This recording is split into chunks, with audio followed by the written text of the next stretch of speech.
What up, what up, what up? What up, what up, what up, what up, what up, what up, what up? What's going on, America? How art thou? I hope everybody's doing well. It is a Friday morning, Friday afternoon.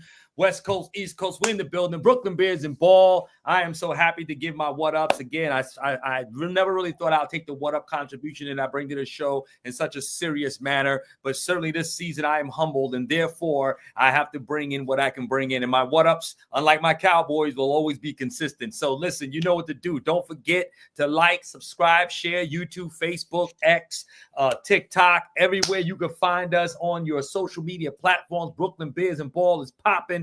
We are in your living room, on your devices. We are in your mix, and we are here to talk all things sports, football, basketball, all the games that we're about to preview for this coming week, which will be really, really good. And, I was telling everyone in America, as before I introduce, of course, my great co-host, Don. Unfortunately, our boy Scrap could not be here yet this morning. He may jump in a little bit later. He's all things Philly. Don is representing the Bay, of course, with San Fran. And I was telling my brothers in a back channel chat that we were having, look, both of their kickers are struggling, right? I mean, San Fran's kicker's kicking like his last name. He's real moody, right? Real attitudinal with his kicking, right? And so, and then of course, Scrap's been really uneasy, if you will, about his kicking situation. And I told them both, guys, hey, you can get my kicker. Give us a couple of first-round draft picks, and you can get Brandon Aubrey, who can boot it from 85 yards out, because you're going to need that in the playoffs. Trust me, ain't nothing like having a good kicker. Ask Tom Brady. He'll tell you, you need a kicker if you're going to get some rings. So nevertheless, that's what I offered my brothers, of course, and we'll see if they bite on that. But nevertheless, Big Don, how you doing, man? Oh, man, it's all good. Listen, we don't need your kicker. Because if we take Aubrey away, how will you guys score? We will score. Listen, tell me what the difference is losing 38-6 or 50-0. It's all the same. It's true. That's true. Yeah. When you think about it, when you think about it, right? I think it's going to be a good week. Week 11 already started. Mm-hmm. We're going to get into that. And Eagles won. Do we feel confident that they're the best team in the NFC? We'll talk about that shortly. Yeah, let's unpack that a little. But without further ado, let's get into it.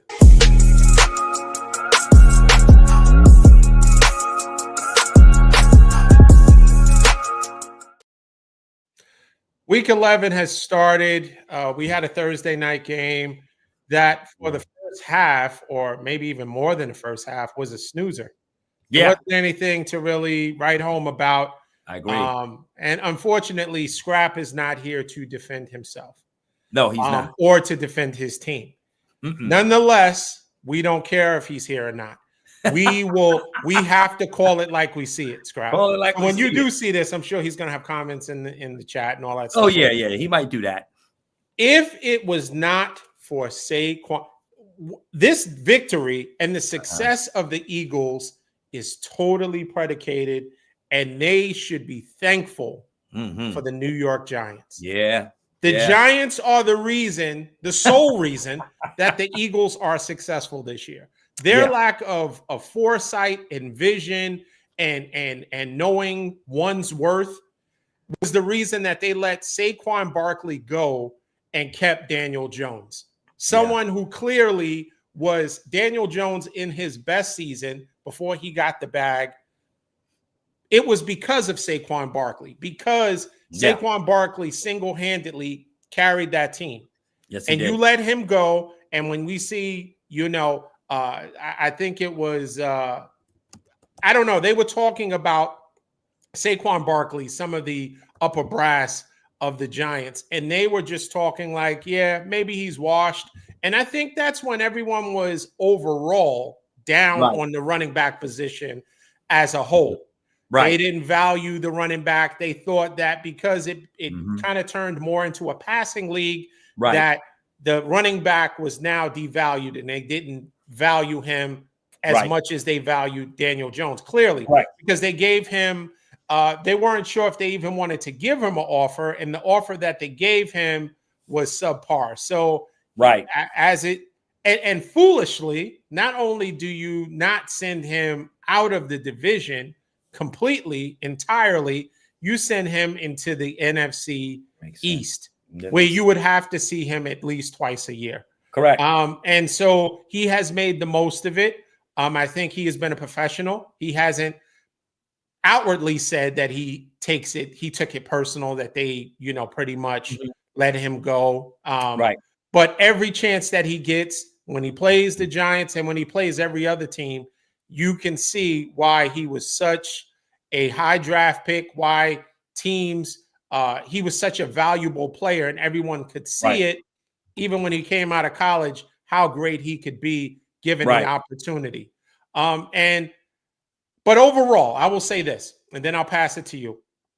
If it wasn't for the Giants, the Eagles, I am still not convinced. They are doing well. They're going to most likely, if there is not a hiccup, if, knock on wood, there is no injury to Saquon Barkley, they will coast into having the NFC East. Now, how they fare against said teams, obviously Detroit, 49ers, will remain to be seen. We'll see how that all plays out. Yeah. But I don't think the two things that are still questionable to me, and, Scrap would be able to go pro and con, is quarterback play, quarterback decisions, right? Mm-hmm. Mm-hmm. And if, of course, the coach is a question. And what would they do if a team is able to commit to shutting down Barkley? Shutting down Barkley and forcing Jalen Hurts to be a pocket quarterback. What can they do in that situation? And I'm still not convinced that they would be successful. What do you say? No, I agree with you. I think the issue with the Eagles is that this year they can't seem to play complementary football, right? Last year it was their defense that was really bad, their secondary in particular. That has vastly improved. The rookie on the other side, they, to Scrap's point, I hate to say it, but they do well in taking away a lot of number one options that they're contending against. And so their defense has stepped up. Last night, they got a lot of pressure on Jaden Daniels there. And the defense looks good. The front four, the back end, they got some really good linebackers. So their defense is solid. It's the offense, to your point, D. Jalen Hurts, he's inconsistent. I mean, some horrible throws last night, particularly the out route there to AJ Brown. And you could see AJ Brown got frustrated, like he just turned his body, but then it was like, no, hold on, let me just compose myself. I'm not going to act out. Let me just out the field with a smile, because you could see when he saw where that ball was going, he was so aggravated. But again, he just kept his composure. And, even Hurts gives you what Dak gives you, right? Dak will give you that open mouth look, like when it's like he did something stupid, which D always gets on about. So we know about that, right? He's probably got it somewhere up there right now. I'm not looking at my screen, but but Jalen Hurts, when you see him kind of just sitting there on the sideline and he just looks like this, he got the jacket over his body, and he's just kind of looking like real, like with this look, staring into space or down on the ground. It could be a long day for Jalen Hurts. And I agree with you, D. I think the problem is with this team. If Saquon Barkley, clearly, and he's the leading rusher now in the NFL, I think he's leading Derrick Henry by about maybe close to 200 yards or somewhere in that range. And they actually shut him down early. Without the big runs that he had, I mean, when you kind of factor it all in statistic-wise, they actually did a pretty decent job with him, even last week, okay? And again, I'm not saying toting the Cowboys in any way, shape, and form, but in that first half, our defense played good, and we did contain Barkley pretty well. And so if you do, contain Barkley, and obviously he is the focal point, I believe, for any defense to try to contend with when you're playing against the Eagles, if you can contend him and put the ball in Hurts' hand and make him try to beat you, I absolutely agree with you, Don, that you definitely would stand a chance against that team. The Eagles have a way of gutting things out. It was kind of like a lot of when it was 10-1, a lot of their victories weren't really like impressive. They kind of was winning through gut and grit. And that's kind of what you find here still. I don't really think they've beaten anybody that is of noteworthy, accolades, I guess, if I could put it that way. This was a good team that they beat, but again, and Daniels didn't look well either. Last week he didn't really look good. This week he didn't look good.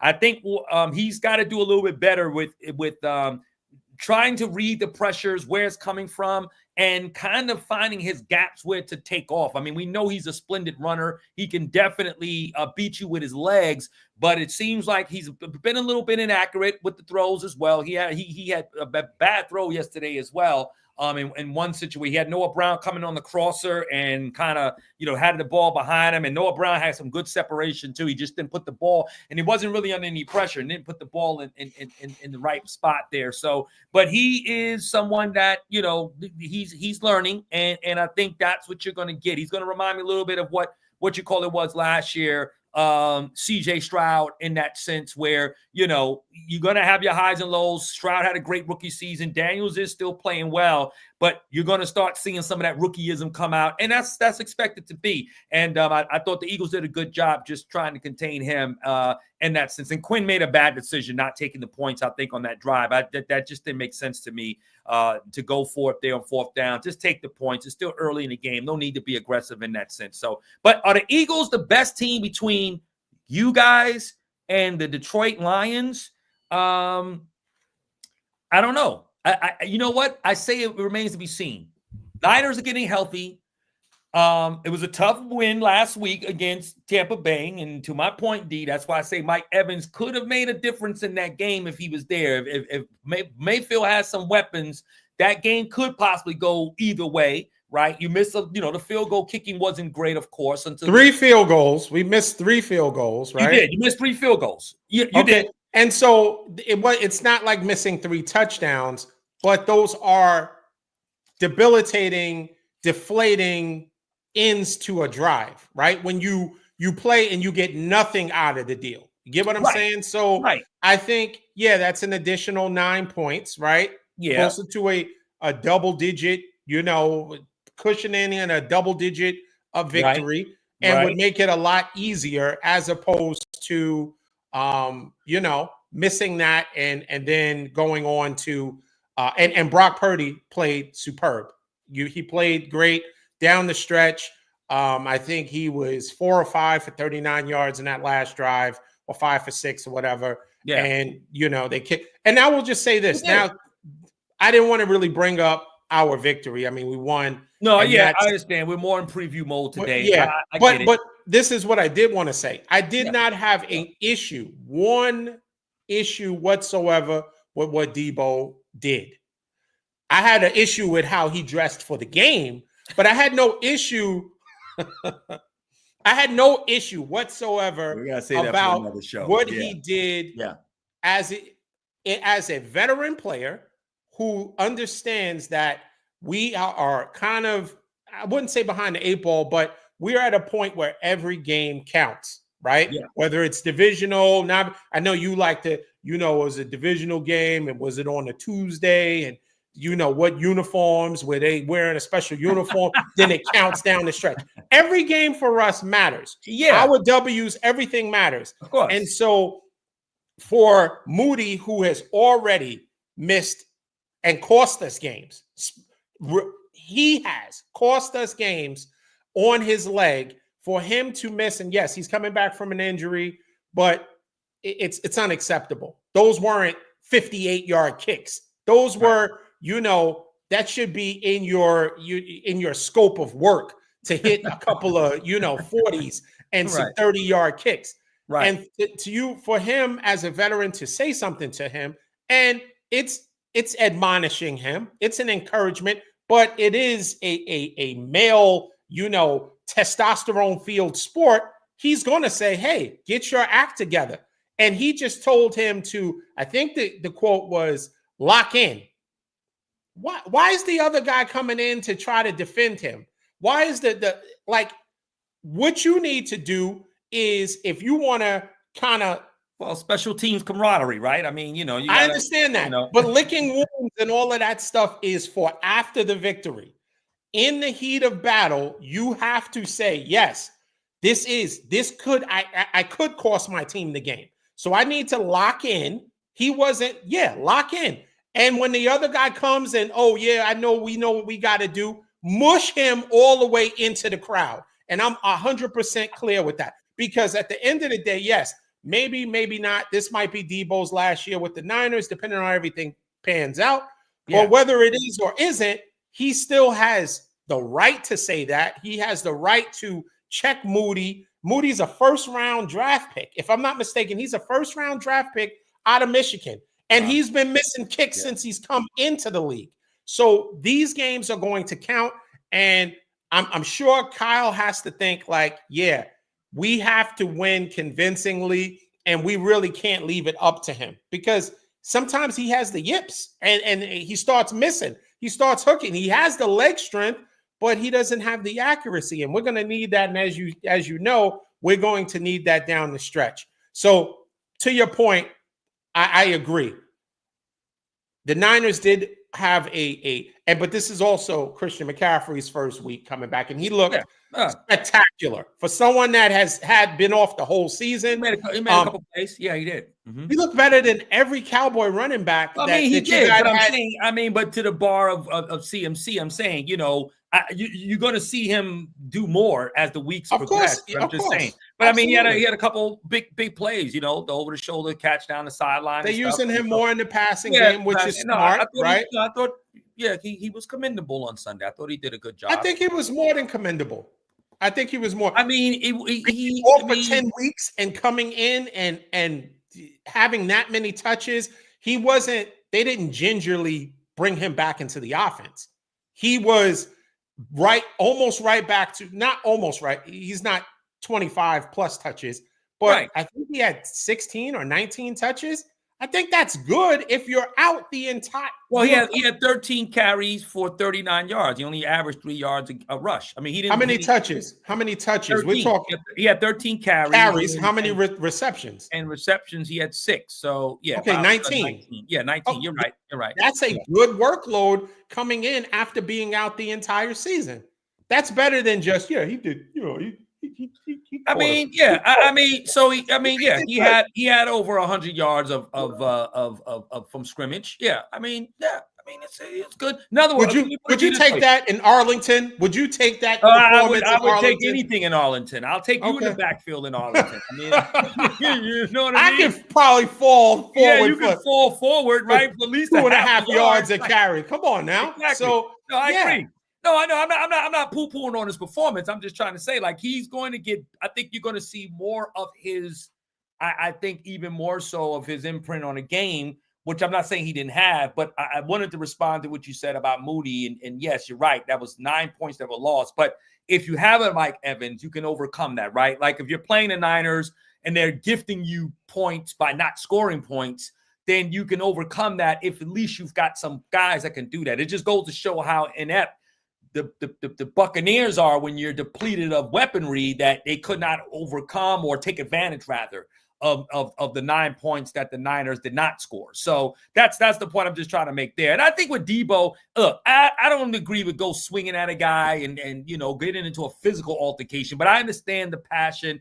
And Debo still has cachet on that team. He can still speak. I believe he's still a leader and still have a voice, despite of what he wears. They still respect him nevertheless. So, but I mean, but I mean, getting into a guy's face or maybe getting over there like, yo, I'm trying to say, like, But he wasn't even talking to Pepper. I think the guy's name is Pepper. Because I wanted to. He actually swung on the holder, right? Was it the holder he swung on? Yeah. So he was talking to Moody. Right. Pepper interjected and he mushed him as he was walking and inadvertently swung on both of them. But if I'm talking to a teammate about something that is going to impact the entire team, if I'm not talking to you directly, stay out of it. And if you step up and while two men are talking, if Moody had a problem with it, let Moody say something, right? Moody was, if I'm telling you, just admonishing you, yo, lock in. This is important. Right. And someone else who, yes, he's indirectly involved in that, comes and tries to defend, right?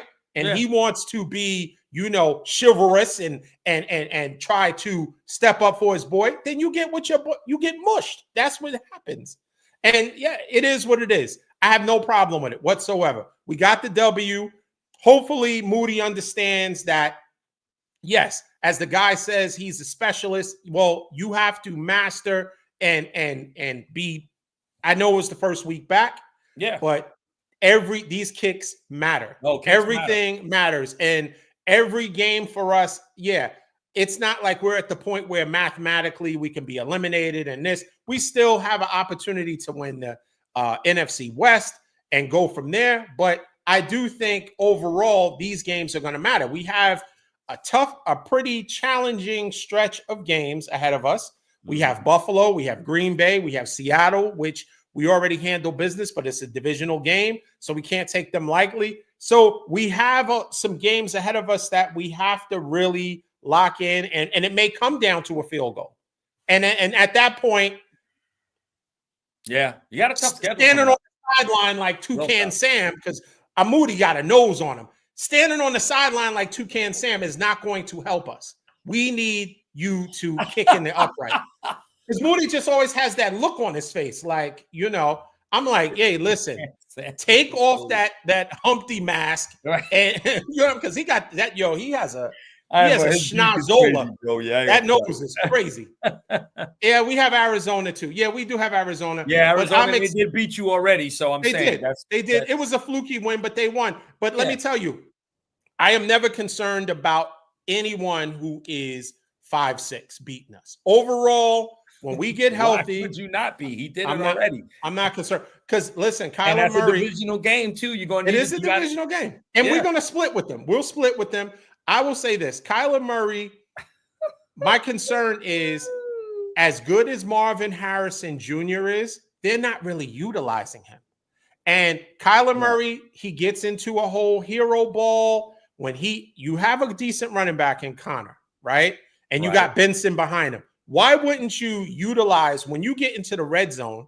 Because you are short and slight. I mean, he's stocky for his size. I shouldn't say he's not slight. No, he's not slight. He's put together. But at the end of the day, why wouldn't you hand it off to your running back and preserve yourself for the stretch run? Because Kyler Murray always, historically, since he's been in the league, starts the season off really well. They look like world beaters. The next thing you know, the hair is out, the hamstring is bulging, and then you go, there goes the season. So I wouldn't, yes, they are winning the division. So far, they are leading the division. They are. They got y'all by half a game. They've played one more game than y'all have. So they're 6-4, you're 5-4. And when you look at the Cardinals, upcoming schedule, I mean, they got the Seahawks, they got the Vikings, which will be a tough one. Then they got the Seahawks. Well, Sam Darnold's starting to fall off now. So we have a harder schedule than them. So we have to. That's why we have to take these games more serious. Now we're expecting the Cardinals to be Cardinals, and at some point, kind of falter down the stretch. I mean. History. No, I mean they can be, but I mean you shouldn't hope that they just be who they are. I mean, like you said, every game counts, right? So you got every game counts. Oh no, we can't. We can't bank on them faltering so that we have to play our games. We play what's on the schedule, and we have to put forth the best effort and win these games. It's going to be vitally important for us to do that. And I think we will. Yeah, I think and they're 2-0 in the division right now. Y'all are 1-2, and they've got the Seahawks in the next 3 games, and their schedule is relatively easy, for the most part. They got Carolina and New Orleans. I mean, not New Orleans, New England in their schedule. Those are winnable games for them. Yeah, those are winnable games for them. They could win. Yeah. So I just say, you got to be, you got to be careful. Just be careful. I mean, I like the Niners to win the division. I think everybody can. And Moody and Moody with that schnozola, you better get your act together. That's all I'm saying. Well, look, Aubrey's always on the table. Shanahan wants to call Jerry. You never know. So, you know what I mean? Which I doubt he does, but, and Cornell's a Cardinals fan. He's a Cardinals fan. I don't know. I don't know any Arizona Cardinals fans. None. So, Cornell, you are the first person in my entire life that I know of that is a Arizona Cardinals fan. So, yeah. Yeah, I mean. So that's good. That's good. Let's move on. I don't know. We got on this Niner. We got. I kind of triggered you a little bit when I mentioned them. Yeah, but we were talking about the Eagles. I guess we'll finish with the Eagles and Giants, right? I mean, Eagles and Washington. Or is there more? Yeah, I think Washington's future is still bright. Yeah. Of course, their defensive deficiencies is something I'm sure that Magic and his team and the ownership is going to hone in on, right? I think they're going to need to do that down the stretch. I think it's something that now offensively, I would think that they could use another weapon, another receiver, because they shut down Terry McLaurin. He wasn't scary at all yesterday. He had, I think he was 1 for 10. So yeah, I don't think he had a good game at all, and he had been playing up until pretty much the last week. He had actually a good game. But overall, I think his numbers have this last week. One catch. Yeah. But he wasn't targeted much though. Only 2 targets. So again, I guess they fear that secondary, the Eagles. That kid has been, to Scrapp's point. I hadn't really looked at it, but then I started to go back and said, yeah, I can't lie. They've been taking number ones out the game, and I don't know. This kid may have a little Dionism where people are scared to throw to his side. You know what I mean? Come on now, please, with the I'm just saying. You got to look at the targets there. I mean, they went to Austin Eckler, had 9 targets, and Zach had 7 targets. So I'm saying McLaurin is your number 1, and he only had 2 targets. So I'm just saying, if you're not even looking that way. I don't know if this rookie got them that nervous. I'm sure Scrap would have a lot to say about that. He can give us a little more insight, but. I mean, they're looking scary. Their secondary is really good. And then Daniels had a bad interception. First, you get back on the field now. You get to come at the first play of that drive. You throw a pick. You know what I'm saying? Yeah. To Blankenship or Chip or whoever it is, that kid, the white boy in the middle there. You know what I'm saying? So yeah, I think it's Blankenship. Yeah, I think that's what. Yeah. That was a bad throw, bad pick. So, but anyway, well, good W for the Eagles. For the Eagles, I'm not concerned with them as a Niner fan. Not scared of them at all. No, you shouldn't be. I think if we play them, whether it's in Philly, because we've won in Philly, if they play us, I don't know why they weren't on y'all's schedule this year. That just didn't make sense to me. They're scared. That's why they didn't want to see us. Put that back on there. We get to play y'all again, but they didn't play. I don't understand that. I think because when you guys play us, there are so many memes that are created.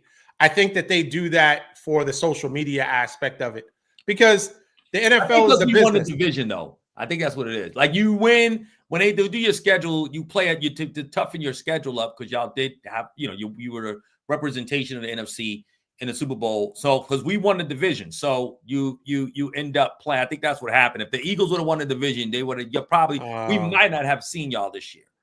So right. I think that's probably what happened. So go by strength of schedule. So next you won't see us. Yeah, next year we won't see y'all. No, we won't see y'all. You won't see us next year. They might give us the Panthers twice, just for the heck of it. They'll look out for you guys. They'll just look out for us. We're going to get a top 5 pick, so we'll be good. Yeah. Let's talk about another interesting game.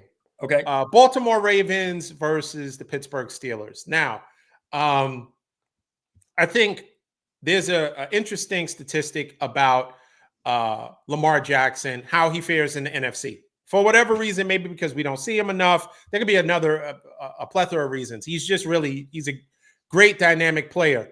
He destroys, I think he wins like 78% when he plays the NFC teams. 2 teams he has issues with, and one of them being a divisional opponent is the Pittsburgh Steelers. Somehow teams sometimes always have a particular player or team's number, right? And I think with the Pittsburgh Steelers, I think they have historically had Lamar Jackson's number. This game is going to be really important.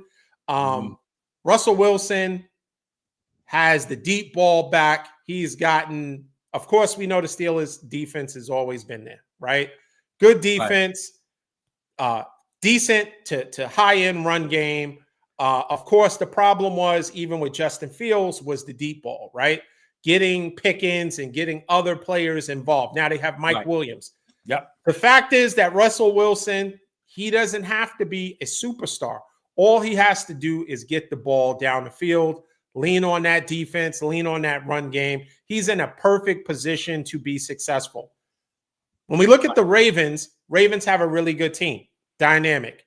Derrick Henry's balling out. Lamar Jackson, Mark Andrews is coming back into his own. You got Bateman, you got Flowers.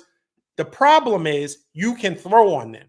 So they are not as dynamic on the defensive end. Run game, yes, they can stop the run to a degree. That's why maybe, little dump offs in the backfield or out of the backfield may assist to try to throw off those linebackers. The problem is you can throw on Baltimore. And so I give the Steelers the advantage. Now, had it been Justin Fields, I think I would not give the advantage to Baltimore. But the fact that you can take that ball down the field, you got Pickens, you got some players over the top, you got Pat Fryer moves the tight end, you got other players involved. I think it gives them a distinct advantage. I think it's going to be a tightly contested game. I don't know what the spread is, the over-under, but I do like the Steelers to win this game, and we can come up with a score. What do you have to say? I like Pittsburgh too in this game. I do. I like Pittsburgh in this game, D. I think, like you said, Baltimore's secondary is subject. I think definitely. I think it's 3. I think they got Baltimore favored by 3. If I'm reading this right, D. Yeah, I agree with you. And they're averaging 30 points a game since Russell Wilson has been playing. So their offense, and that's really what the issue's been with the Pittsburgh Steelers, right? They just, again, complimentary football. Defense playing well, offense couldn't move the ball nor score. Sounds like another team that I know of in Texas. So it's like basically with that being the case, in their secondary, Baltimore's bad. And I think that's their Achilles heel. And if they don't prevail this year, at least becoming a representative in the Super Bowl, I think it's going to be that. If they don't fix that secondary, it's going to be a problem. They're going to throw. I like to see Van Jefferson a little bit more. I don't know why they don't use him enough. I don't see him enough. Again, obviously Pickens is all they have as far as a threat, but it's amazing that they got Mike Williams now. So Williams is now. Yeah, and he only had one catch last week. And it was a touchdown. And it was a touchdown. So it's like you say, right? If you're gonna catch a ball, let it be a touchdown, right? So but coming new to the offense, first week there, so that's understandable. We get that, and I think I like the Steelers to win this game. Actually, I do. They are home, and I think they'll give them problem. Tomlin has his number. What you call it? Jackson, that is. He has his number. They haven't played a lot of injuries, of course. So 1-3, he's been in the league, 5-6 years? He only played him. So 4 times only played him. So obviously, it's because Jackson's been out, hurt and different things. So, but nevertheless, you got 3 L's against a divisional rival, and they're going to need to fix that. But I don't know if they will. So I like the Steelers in this one. And I would say a score. I like this game. This is going to be a high score. Najee's running the ball pretty decently too. I would say, yeah, I think they'll put up some points in this game. 33, I would say 34. I like them to win 34-32. It's going to be by 2. And I think the final drive, where's they the won't 2 coming from? How many safeties can be in a game? What's going on? The 2? Where's the 32? Where's the 32 coming from? Well, the 32 would come in from, so you can get, if you get, let's see. Exactly. 9:31. You better go. Carry the 1. Carry the 1. Take your shoes off and count. Look at my toes and divided by 5. I always pick these odd numbers, right? And I'm like, okay, I get it. So is there going to be a safety? Well, you get 29. You get a lot of field goals. Then 31, 32. You could get 29 points, right? You could still get, if you're kicking a lot of field goals. Say after you score 14, you get 20. You get 14, so now you go 17, 20, 23, 26. They would get about 5 field goals. Because honestly, no. Let me take that back. Let me take that number back. What is this going? Let me take this number back. Because the Steelers' defense is really good, right? And they got a pass rush. And that dude Highsmith is that dude or High, whatever his name, the dude High. I think it's Highsmith, yeah. Highsmith. That dude, I know why it gets a lot of attention, but that dude he comes, okay, to the quarterback. He can rush. So I would say, honestly, this is not going to be a good game for them. It's going to be 30. It's going to be 34, I think 20. It's going to be 34-23. I think it's going to be a blowout. They're going to frustrate Baltimore. 34-23. Yeah, they're going to frustrate Baltimore. Yeah. Okay. Yeah. I do. Cornell thinks 30-27 Ravens. 30-27 Ravens? I think it's going to be a lower scoring game. I don't, and I know we base it off of what the teams have done all season. Okay. But I find this, listen, I think it's going to be, the game's going to go real fast because I think they're going to look to run and pound the ball. Right. I think this is going to be a Derrick Henry 25 plus touches between Warren and what's his name? I think that they're going to run the ball probably 30 times. Yeah. Najee Harris. Yeah. Thank you. So I think that I would say, in my opinion, I think that the game is going to be more of I do like the Steelers. I'm going to go with a 23-17 Steelers.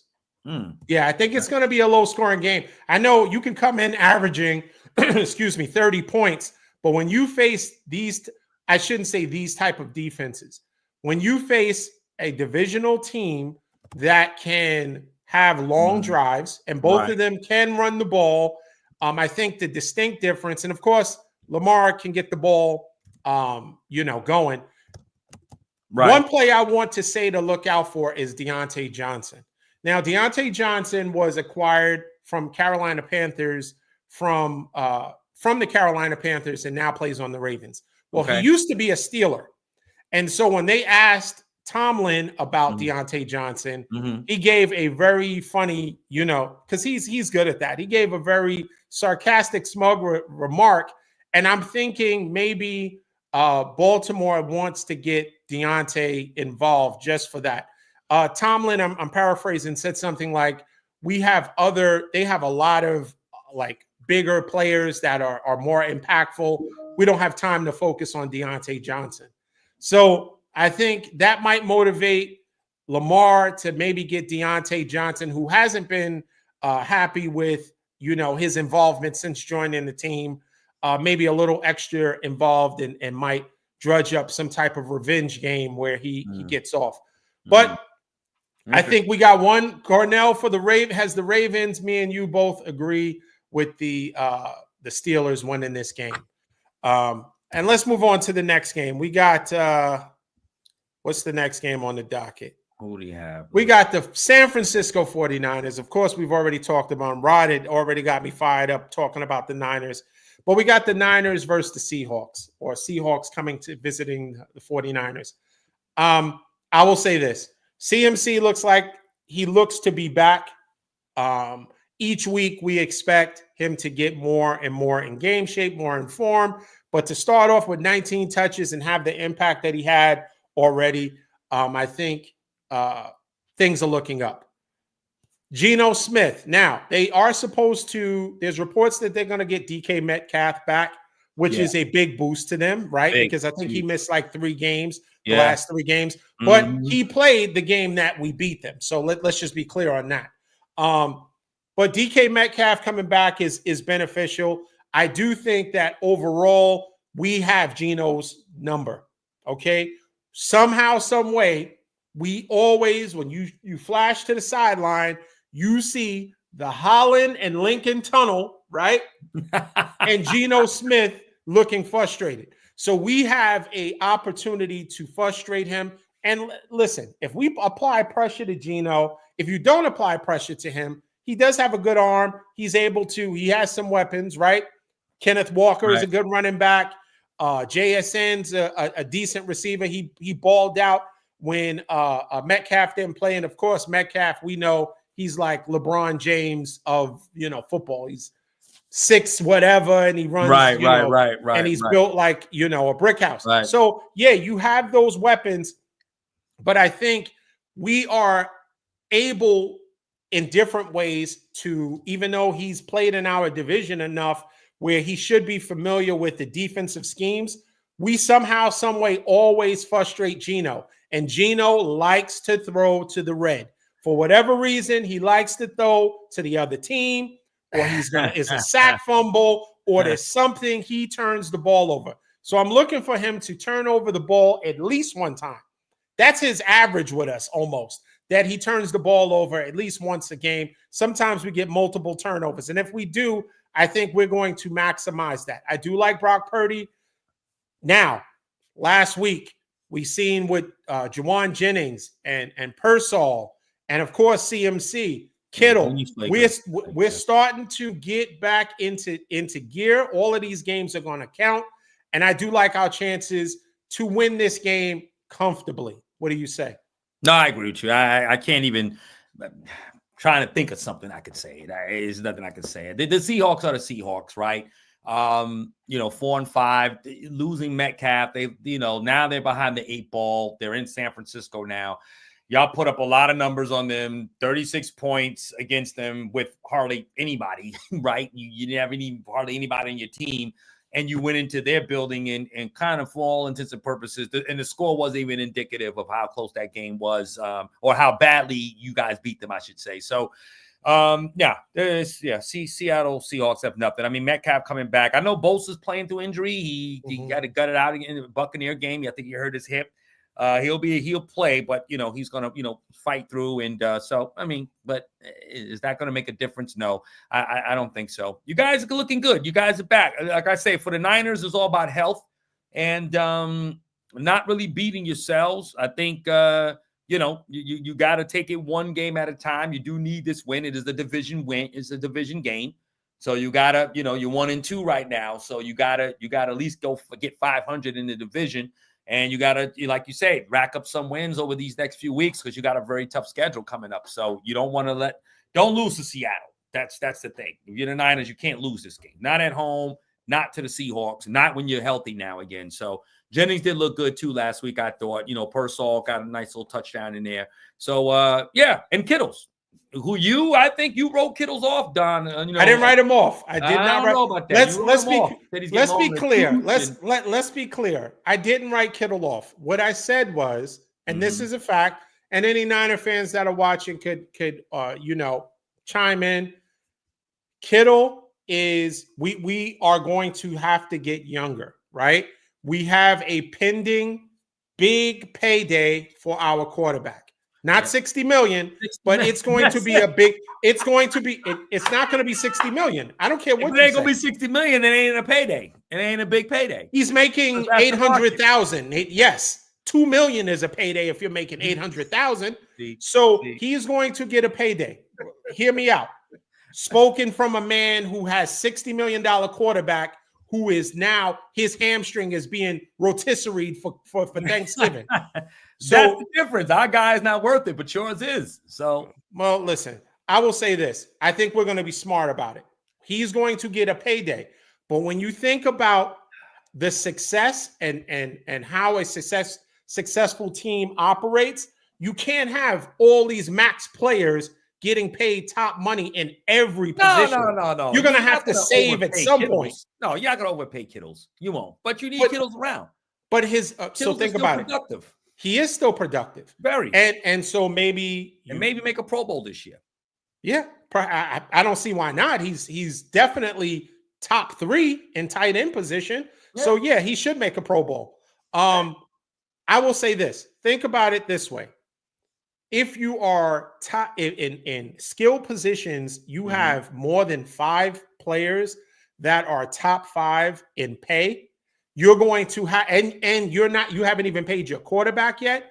You're going to have to get lean at some point. You're going to have to make the tough decisions. And yes, it might be restructuring a contract. It might be changing, making part of that salary a bonus so you can kind of play with the numbers. Jerry Jones plays with the numbers every year and your team still gets worse. You'll have more cap space at the end, but nothing on the field to show for it. We have to be fiscally smart and responsible as to how we're going to divvy out. Now, we just paid a cornerback $4 million, 4-year, $92 million. But when you think about it, Lenore, we just paid Lenore. We're from our cap standpoint, we're still going to have, I think, $50 million in cap space. Because the way we structured it, it's not going to impact us in a way. I think it only gives a it'll impact you later. When you do a lot of the upfront money, that all you're doing is kicking the can down the road. Trust me when I tell you. I know, I understand that. And that will buy us time to get younger in skilled positions where we have, let's say Kittle, for example. Do you think that we can find tight end production cheaper? May not be as good, may not block as well. He may not fit the 49, but at some point, you got to look at the bank. You got to look at the bank. I mean, at some point you will, but I think you still need to, you know, and I don't know the particulars of Kittle's contract, but what I'm saying is you whatever he's at contract wise, if you do have to touch his contract, you might need to restructure it because you don't have anybody that I don't know your depth as well as you do, but if anyone can come in and give you the level of production that he gives you, like you said, that guy has to be able to block because no one plays in Shanahan's scheme if they can't block. They got to be able to block. They got to be able to catch. They got to be able to run routes. They got to be able to do what Kittle's is doing. Now, Shanahan has the ability to raise up anybody. He does it well. He's kind of a great coach who knows how to plug and play because he believes in his system, which does work. But what I'm saying is that you still need Kittle's. Kittle's is a very viable piece of your production. While you still have Jennings and Purcell on these small contracts and so forth and their rookie deals, I'm just saying to you that you're going to pay. What you call is going to get upwards to 50. Even if you don't get the 60 that you think he won't get, he's getting at least a minimum of 50 million. I agree with that. But what I'm saying is, and then you got Fred Warner, and you're gonna have to pay. You'll have to pay these guys. But I think a guy like Kittle, you're gonna need to keep. In other words, my point is he's not. What I felt you were saying about Kittle's is that, you know, he's getting long in the tooth and you're going to need to replace, you will. But remember, you're still in win mode now. I understand, but I don't foresee a future where we pay Brock Purdy upwards of $50 million and we keep Debo, Kittle. We just paid Ayuk. Yeah, we just gave CMC a bump. We just gave what's his name? Someone has to go, right? Yeah, Debo. And I know this is not how Cowboys think, right? But someone's going to have to go in order for us not to be cap poor. So we pay Brock Purdy, and then we can't put anything around him, right? There are teams that we see that has a high-paid quarterback, one high-paid receiver, and those teams are usually you got bottom people around him. But if you think about it, you got people around him already. Like, in other words, you got a young Ayuk. Right? You still have, you know, I mean, Trent Williams is getting long in the tooth, right? But I'm saying, but they gave him a bump in money, right? They did. But all your skilled players are in place. Like Brock Purdy still has, like, in other words, Shanahan has to win now, right? He's still yes, and I know Lynch is building out for the future, but you got an opportunity to win now, and you have win now. You have a win now roster. So even if you pay Purdy up to 50 or upwards of $50 million per year, you still are in a good position where you still have enough skilled players. Can you hear me? I'm sorry, my screen went. No, I can hear you. Okay, that you can that you. In other words, you're not in a situation where we got to build around Purdy. The team was built before Purdy emerged. So right. And so the equalizer is that salary that's now going to, if you're paying a quarterback that type of money, players are. I'll give you a perfect example. The Bengals paid Joe Burrow, right? And they have to pay. Now they have to pay Jamar Chase. They're going to lose T. Higgins. They lost Mixon because they were paying Joe Burrow. So you're not going to be able to keep. No, you're not. $20 million a year players. If you pay Purdy up to $50 million, say you pay him $55 million a year. I don't think that y'all are going to get it. And I'm not a capologist here. You know, I might have to go to SpoTrack. That's actually a good site to go to. They break down a lot of the contracts and stuff. SpoTrack.com is a website where they break down NFL, NBA, all kind of contracts. So, but what I'm saying, D, is that if you pay Purdy upwards of that, right, you're going to let Debo go. You might have to restructure a few other contracts, right? But you're going to do, you don't have to build around this team build around Purdy rather, until another year or two. Now you do put that on your radar, right? That's why you got a Purcell. That's why you got a Jennings that's coming up, right? You already got Ayuk in place. So him and Ayuk are going to be, you know, they're going to grow together, but they're going to grow together, and that's what they're going to. Right. You have to take into consideration when you're going to get Ayuk again, right? So Ayuk had a significant damage. No, he had ACL, MCL, PCL, ABC, BBD, the West Coast fan. He had everything torn from his leg.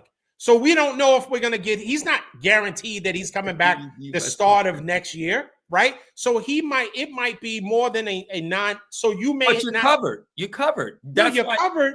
But yeah, that's why you got a Purcell and you got a Jennings, and you have a coach that can get guys who can come in and then they also picked up I think his name is Conway. I think he's a rookie Conley. also. I think did he Conley. play this year? No, is it Conley or I think it's Conway. I think his name is Conway. Conley, I think, is a veteran receiver. Yeah. I think. I have to look into that. You got guys that still can plug in and play, right? You'll get Ayuk back at some point next season, right? So, right. Hopefully, we hope. It won't be the start of the season because of the amount of damage. Remember, he had to wait several weeks. Listen to this. He had to wait several weeks after the injury to let the swelling go down because it was significant. Unfortunately, it was significant damage. Yeah, it wasn't a bad injury. It wasn't just a ACL. Okay, you're back, right? I understand. It was all of the L's. He caught all types of L's, at least 3 L's, right? Right. So that's going to take time for it to recover. Right. Hopefully we get him back by, maybe week 5, week 6 of next year, which would be cool. But then he's going to miss all of that time. We're back somewhat to square one. The only difference is there's no injury. Remember, he didn't get any OTAs. He didn't. So that chemistry, Brock Purdy might be more locked in with Juwan Jennings, Purcell at that point. So now when Ayuk comes back, he's going to have to work his way back into the offense, back into rhythm with the quarterback. So I say all that to say that it's a process. It's not just because you had great chemistry coming off of an injury, you're going to have to come back and get back acclimated. That's all my only point. Yeah, I agree with you. Yeah, I mean, I see, but I think it's not as dire as you think. Even with I think you're concerned that, hey, we got to be able to maintain stuff around Purdy. No, those guys are locked in place. They're in, and you're going because Purdy's not taking anything under 50. I'm telling you now, that's not going to happen. So unless you franchise tag him next year, which could be a possibility to not franchise tag him. Because what is he in? No, you can franchise tag him. Yeah, no, but if he sits out and he's still under his rookie deal, then he just sits out. He's going to, you got to come to terms. You can only franchise tag him if he's on the last year of his deal. You can't franchise him if he's still under his current deal. So I think he's going to hold out if he don't get what he wants. And then then it's up to Shanahan to decide. I'm not sure about that. I'm not sure. You have to check that out. You don't have to be in your last year deal to get franchise tag. Where'd you get that from? I don't think so. Because I think typically they don't want you to go into your last year without a contract. Team can't franchise. I don't know why I can't get the word. Tag a player while still under the contract. Yeah. The franchise tag is a 1-year contract, allows team to retain elite players, avoid losing them to free agency. Right. While still under contract. Okay. All right. Yeah. So you can. All right. So yeah. Thanks for the correction. I don't know necessarily we'll go that route. I just think from a standpoint they'll have a conversation. Why would you not though? Why would we not franchise? If y'all can't come to an agreement with him, why would you not try to franchise tag him? Well, he won't become a free agent. He still has a year, right? My understanding is he still has a year left in his contract. And so it wouldn't be advantageous for him to try to bet on himself, right? Because an injury can happen, God forbid. And then, you look at what's his name? And that was in the NBA, but you look at Isaiah Thomas, right? He bet on himself. Sometimes betting on yourself works. Dak bet on himself. Lamar Jackson bet on himself. There's historically players that bet on themselves. You can have a windfall if you ball out. Jamar Chase, as we see, he is balling out. They were cheap. They didn't want to give him an extension that he deserved. He said, you know what? I don't even want to discuss it anymore during the regular season. And he has gone and balled out. So the balling out process to bet on yourself sometimes pays off. And in the case of Jamar Chase, Lamar Jackson, so on and so forth, it does pay to do that. I don't know if Brock Purdy would want to do that, or he may be. We're taking for granted that he may be thinking, hey, let me also, being successful and in addition to having the bag, is going to be more important to me for my legacy. I know Mike Tyson hates legacy, but I think it's going to be important for him to have pieces around him in order to be successful, in order to win, and make sure that he, through his unselfish salary request, is able to have that window open even further to be successful and win. So I think Brock Purdy will be smart about that. Because signing players, though, it opens up your that's why they sign Ayuk and they sign Lenore, because again, that opens up your salary cap. Next year, the Niners look like, to your point earlier, they're going to have a lot of money. They're going to. That's why and they can't the players. And they can't put it all on one. They can't put it all. Well, on I mean, one they're player. not going to put it all on Purdy, but he's going to get a little piece. He's going to get a nice. He's going to get a nice D. If you he's at least going to get 35 million. 35 million, 40 million. He's going to at least get 35 million, man. Get that man 35 million. You don't have to sleep on. You don't have to sleep on your friend's couch. Okay, and so you're you know good. What you're hoping for? You're hoping y'all don't make the playoffs. Oh, we're going to make the playoffs. Somehow Purdy begins to just completely decline in his performance the rest of this year. I'll take a page out of your team's book.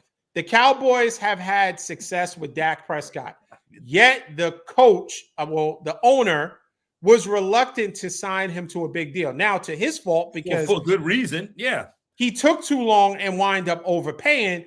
But all I'm saying is, teams are not going to be, and well-run teams, well-run organizations are not going to become cap poor for the sake of one player. I think but that won't make them cap poor, though, D. Signing him 50 million or 53, 55 million is not going to put the Niners in a hole. That's why you extended Ayuk and Lenore to give you the cap space. And you got other guys on the contract already. But we have other contract. But we have other players that are high-end players. But listen, we'll see.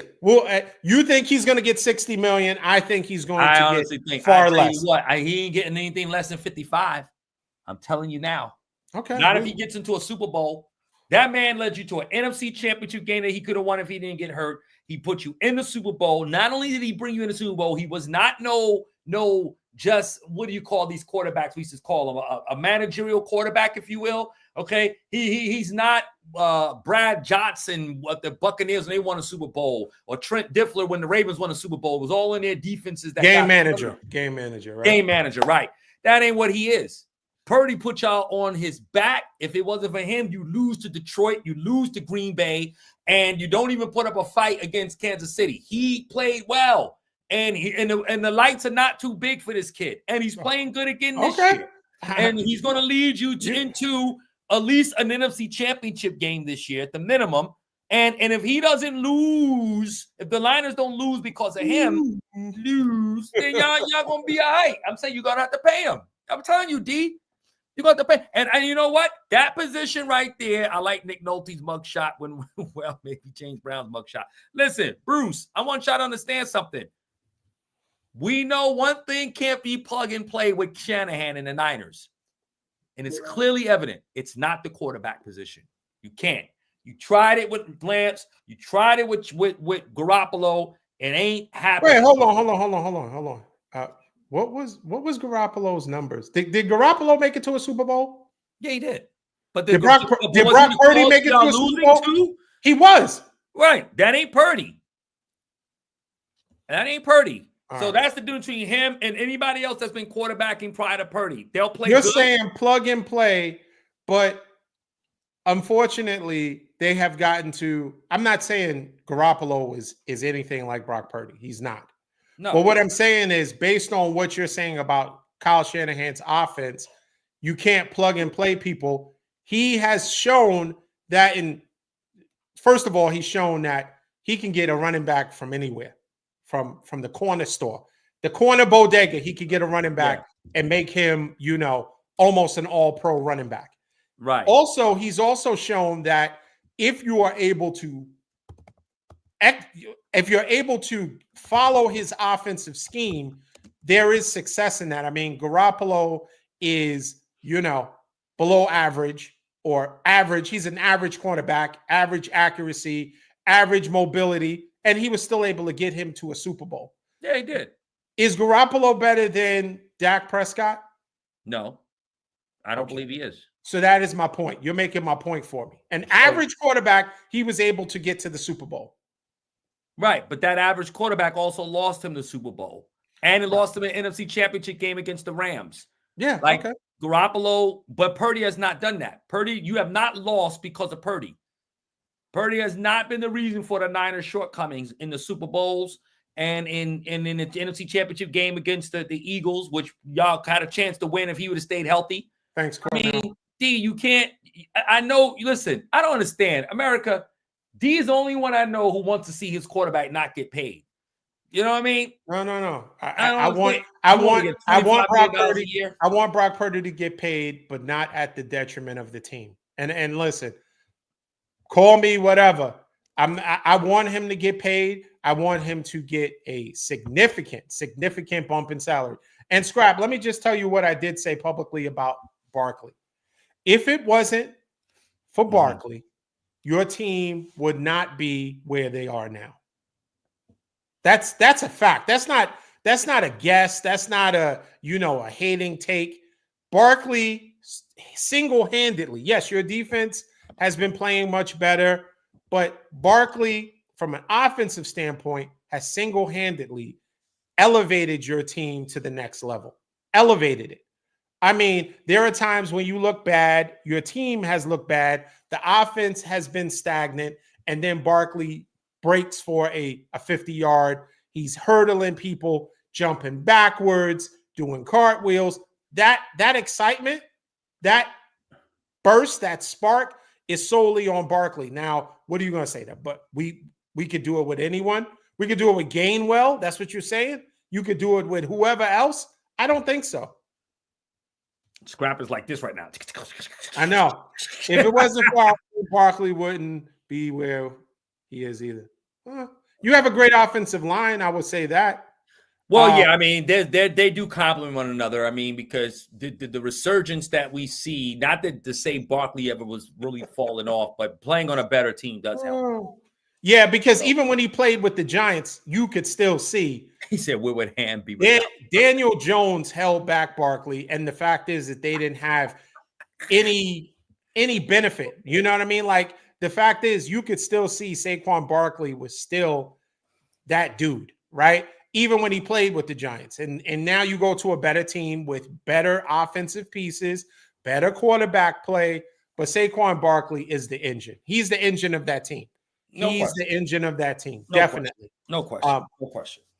All right, let's talk about yeah, we had a good take. You got to rewind that too, Scrap. Yeah, it was a good. We had some good things to say about the Eagles overall. Yeah, overall, they were a good team. Yeah. Good win. Let's talk about Kansas City and Buffalo. This is an important game. I think Kansas City is riding high. Buffalo, they're coming in. They're limping into this game. Okay. You got Coleman has been ruled out. You got Dalton Kincaid that I think is maybe a game time decision, or he's going to be out. You got Amari Cooper playing with a cast because he has a bad wrist. He's hurt already? Yeah, he has a wrist issue. So you're dealing with you're coming in bad. The Chiefs, they're getting healthier.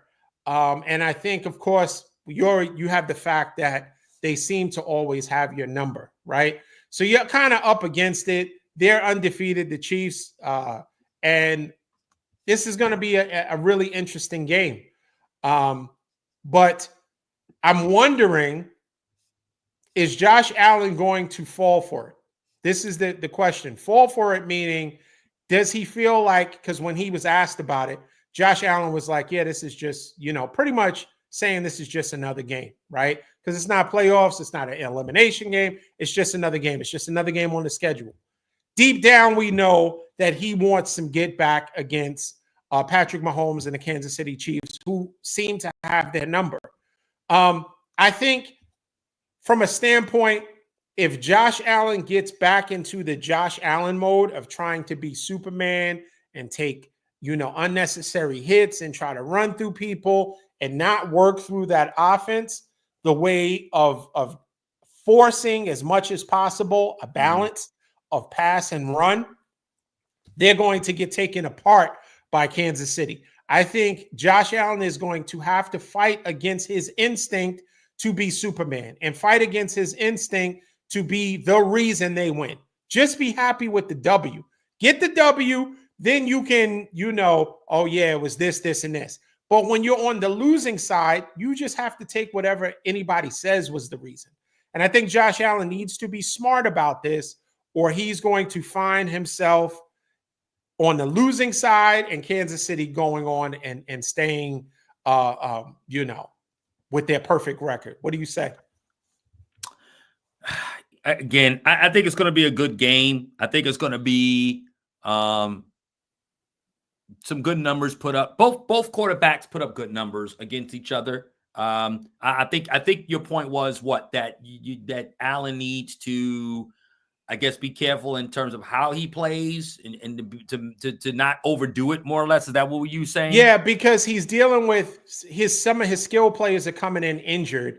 And so instead of him, because he still has some players, right? He still has Khalil Shakir. He may have Amari Cooper. He does have Cook, his running back. Right. He'll have Dawson Knox, right?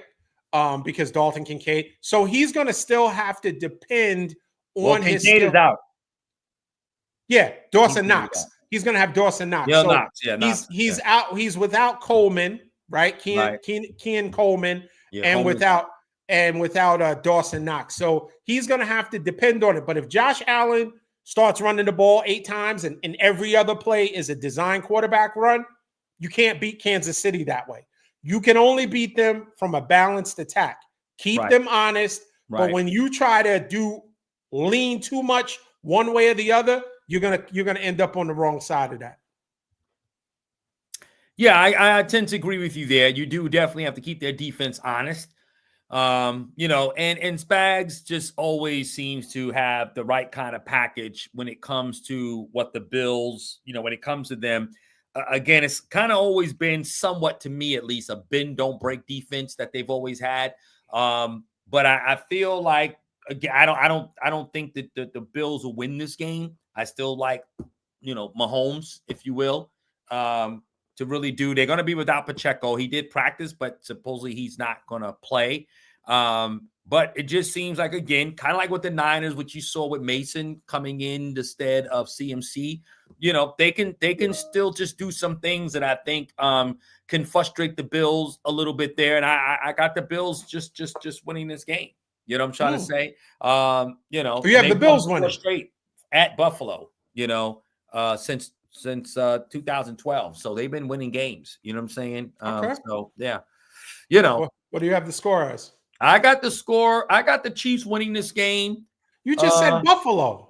I meant to say Chiefs. I'm sorry. My error. Yeah, I meant to say the Chiefs. Okay, Chiefs. You have the Chiefs on there. Okay. Yeah, the Chiefs. I think the Chiefs will win this game. They'll win. Actually, I think this is going to still be a low-scoring game, though. I feel. So I'm going 23. I'm going 23-19. Okay, 23-19. Yeah. I'm going to go only because Buffalo is coming in with so many injuries, and they got a lot of injuries. Yeah, they got a lot of injuries to their skilled players.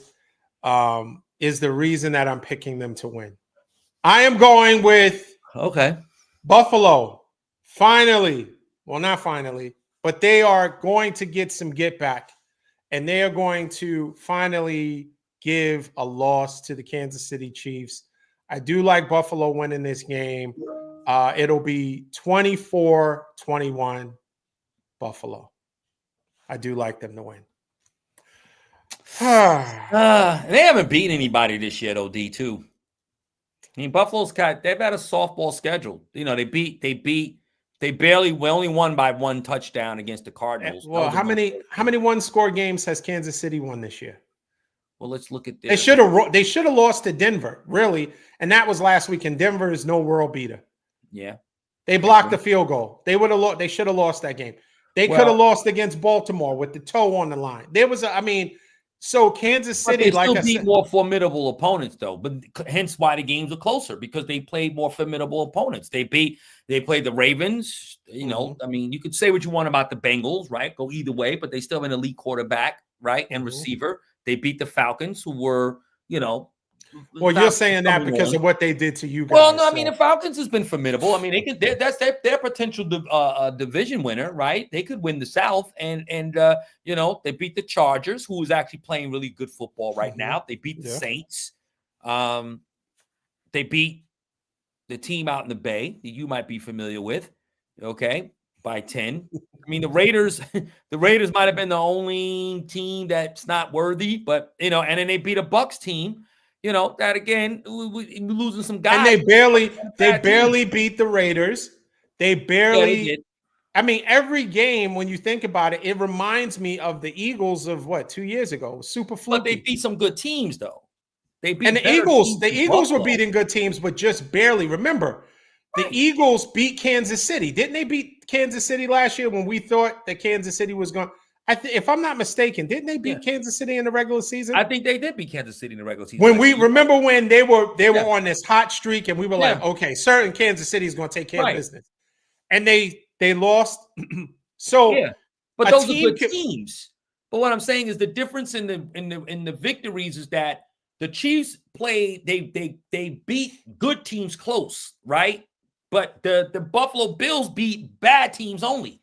So when you take in you put that in context, the Chiefs are a better team because they've beaten better teams, albeit close, but they beat better team, better competition. Buffalo's beating the Cardinals, the Dolphins, who they beat up all the time, Jaguars, they beat and they lost to the Ravens 35-10. They lost to the Texans. They beat the Jets. They beat the Titans 34-10. They beat Seattle and they beat the Dolphins again, and then they beat the Colts. So they haven't played anybody really.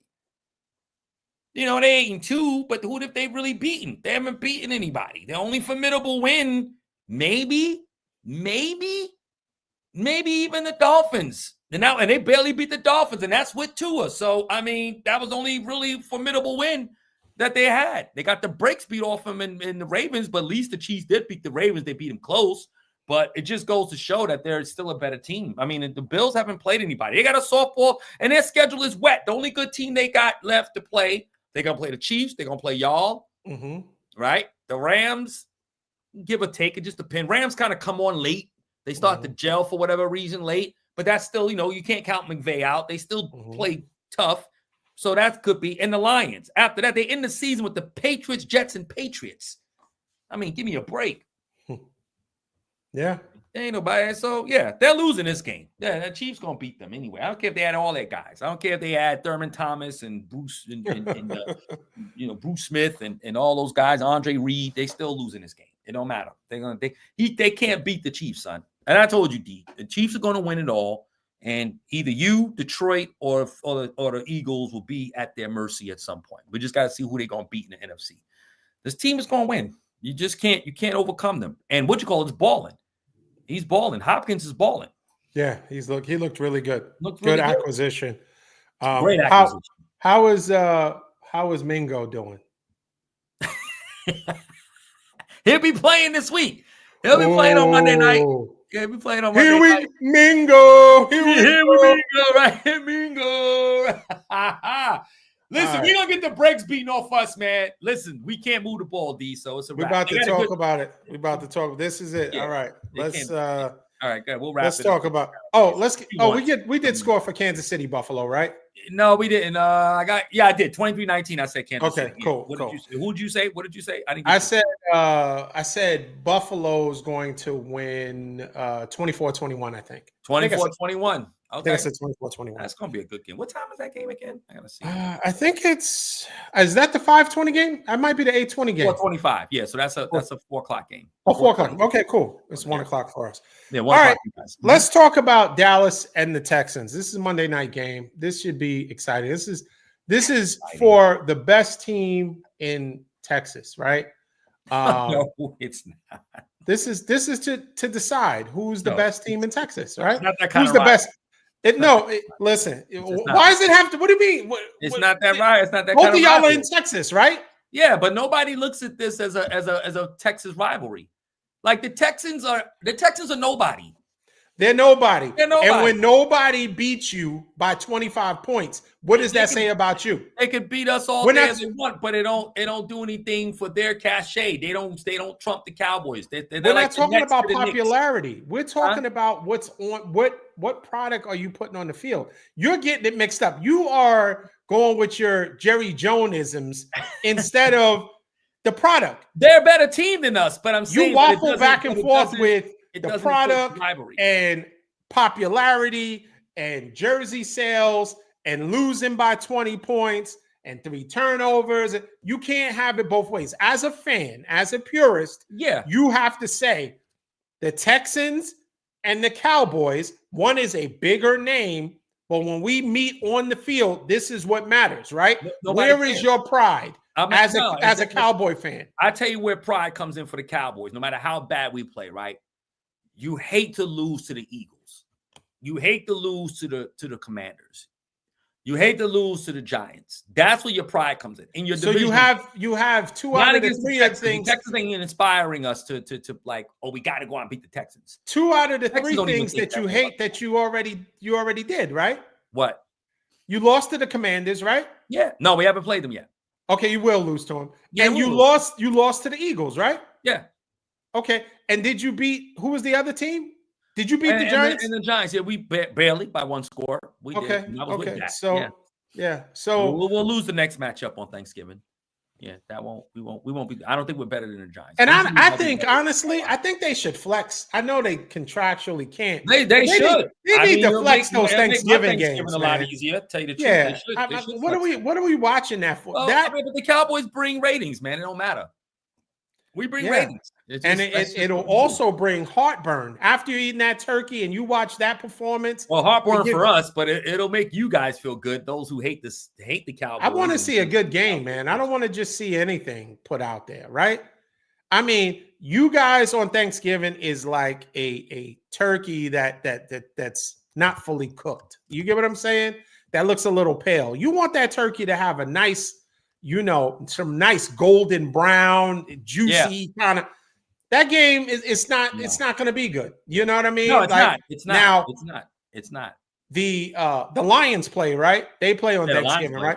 Okay, that's going to be a good game. That's going to be something to look forward to. Yeah, but I agree. No, I agree. No, this game is trash. Yeah, this game is. Yeah, we're not. No. So you don't have a chance. Nico Collins is coming back. Well, we can run if they don't have a great run defense, they give about 113 yards on the ground. It's their secondary that's stellar. Like if you thought the Eagles blanked us out, it's going to be even worse because this team actually has DeMeco Ryan. That defense is so stout. They're 3rd in the league. They rush the passer. Good pass rush, yeah. Will is he's awesome. You know what Although I mean? I don't know if he was dealing with an injury. He didn't play the last game.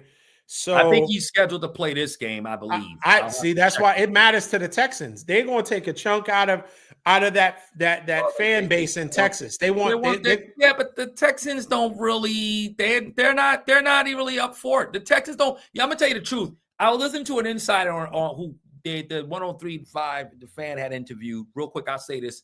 And the guy who announces their game, they because Dallas, the Cowboys local station, they always invite the play-by-play guy to come in and they talk about it, whatever, the team we're playing against. And he said, honestly, no one in the Texans, they don't really care. They don't have right now. Bobby Slowick, they said, is like he's on a chopping block. They hate him in Houston right now because the offense has sputtered so bad. Collins is hurt. CJ Stroud, not that they believe that he took a step back this year, but the offense is just not doing well. And they don't have the players and so forth. But the Texans don't see themselves. They're not getting up looking to beat the Cowboys. Now, if this was the Oilers, as he was saying, this guy's been doing their games like 40-something years. He remembered to go back to the days of Earl Campbell and Bum Phillips and those guys. And That's where, you know, you had some real rivalry. They beat us back in the late 80s or something. I mean, not in the 80s, late 70s with Earl Campbell on a Thanksgiving Day or whatever, you know, and everybody was just, you know, excited about that. Like this generation, he's saying they don't really care. It's because this team hasn't done anything.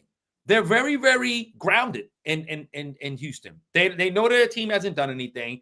They don't have anything to compete with the Cowboys as far as lore and legacy and winning, and this team hasn't done anything. Now they're on the verge of maybe being a great team at some point, maybe one day. They can, you know, they're pretty much a playoff team, I would say, the next 5-6 years at least.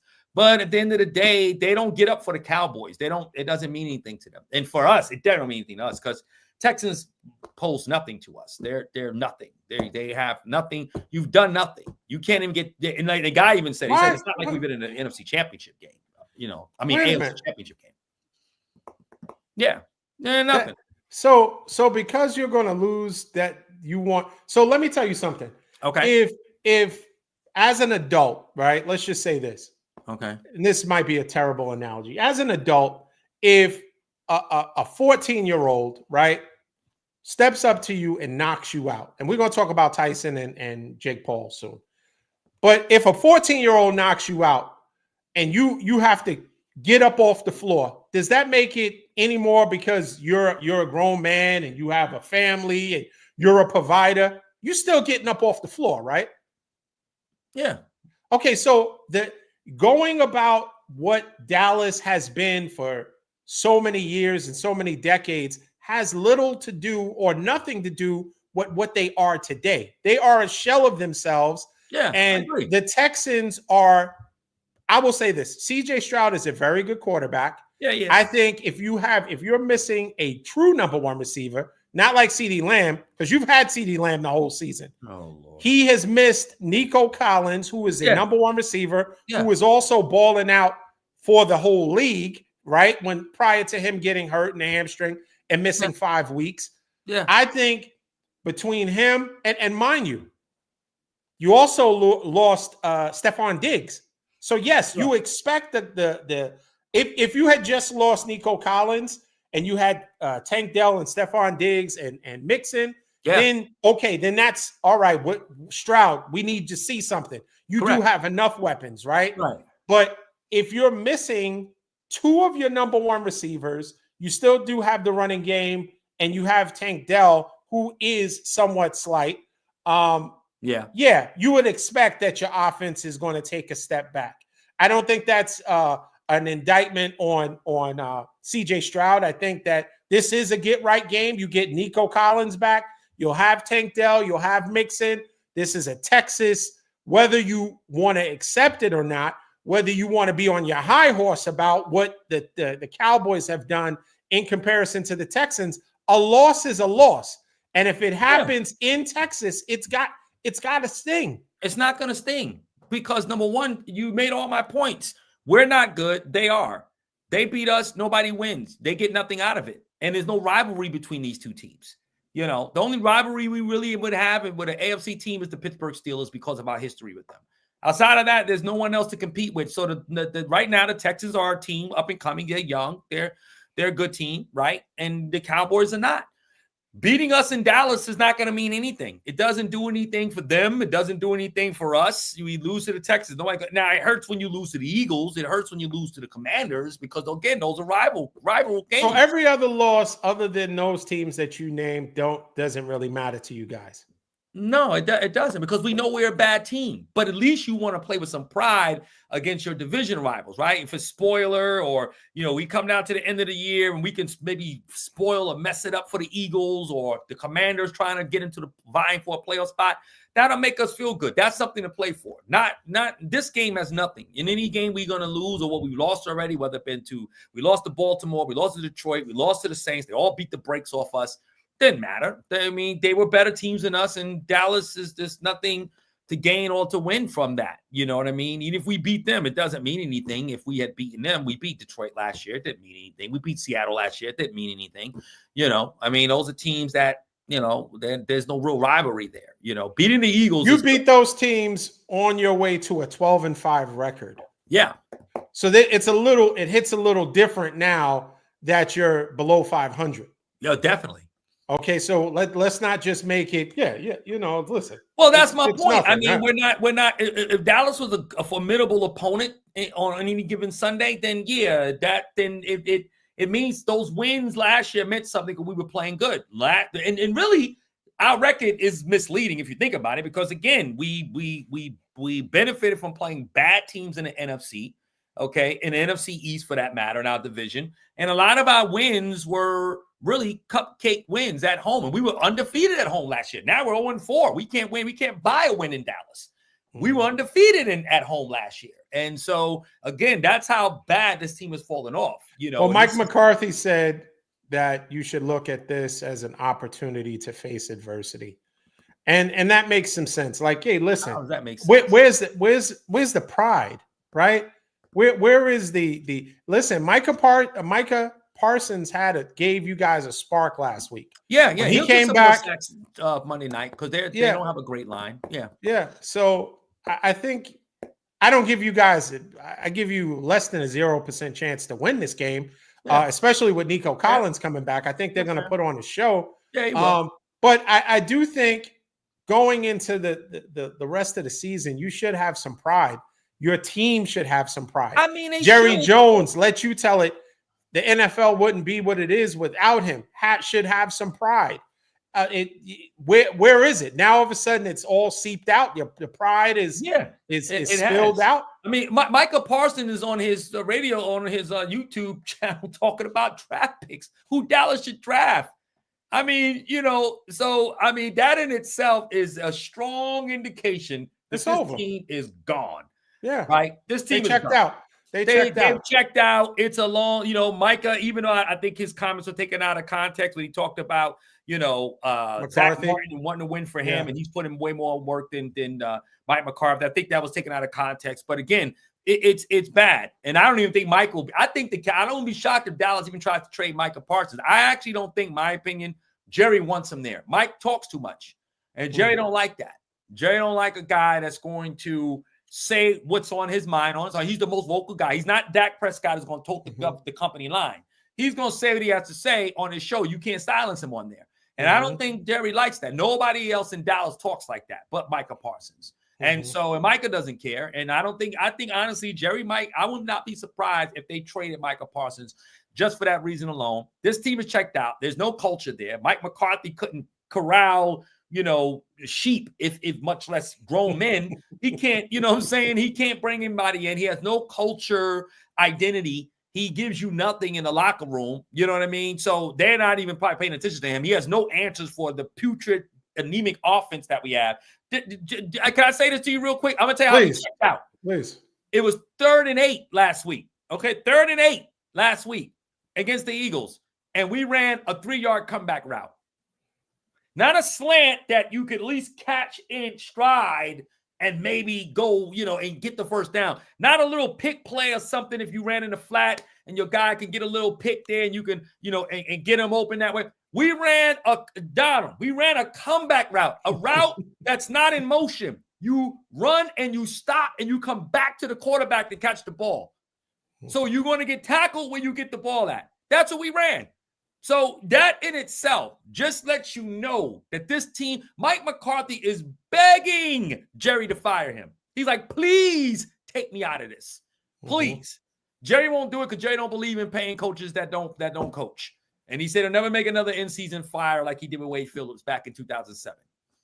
But you know what? You lose to the Giants on Thanksgiving and you get the brakes beaten off you by the Giants, because you're going to get the brakes beaten off you this week. And as you lose more games pathetically, especially when you're at home, it's a wrap. And you know what? Jerry might just say, I can't take it anymore. I'm just going to make a change for the sake of it. And your interim coach is going to be Mike Zimmer because he's coached before. That's the only viable option you got. And then right now in Dallas, we're looking at coaches for next year. We're already talking about draft picks for next year, getting the running back out of Boise State. Try to get Deion Sanders.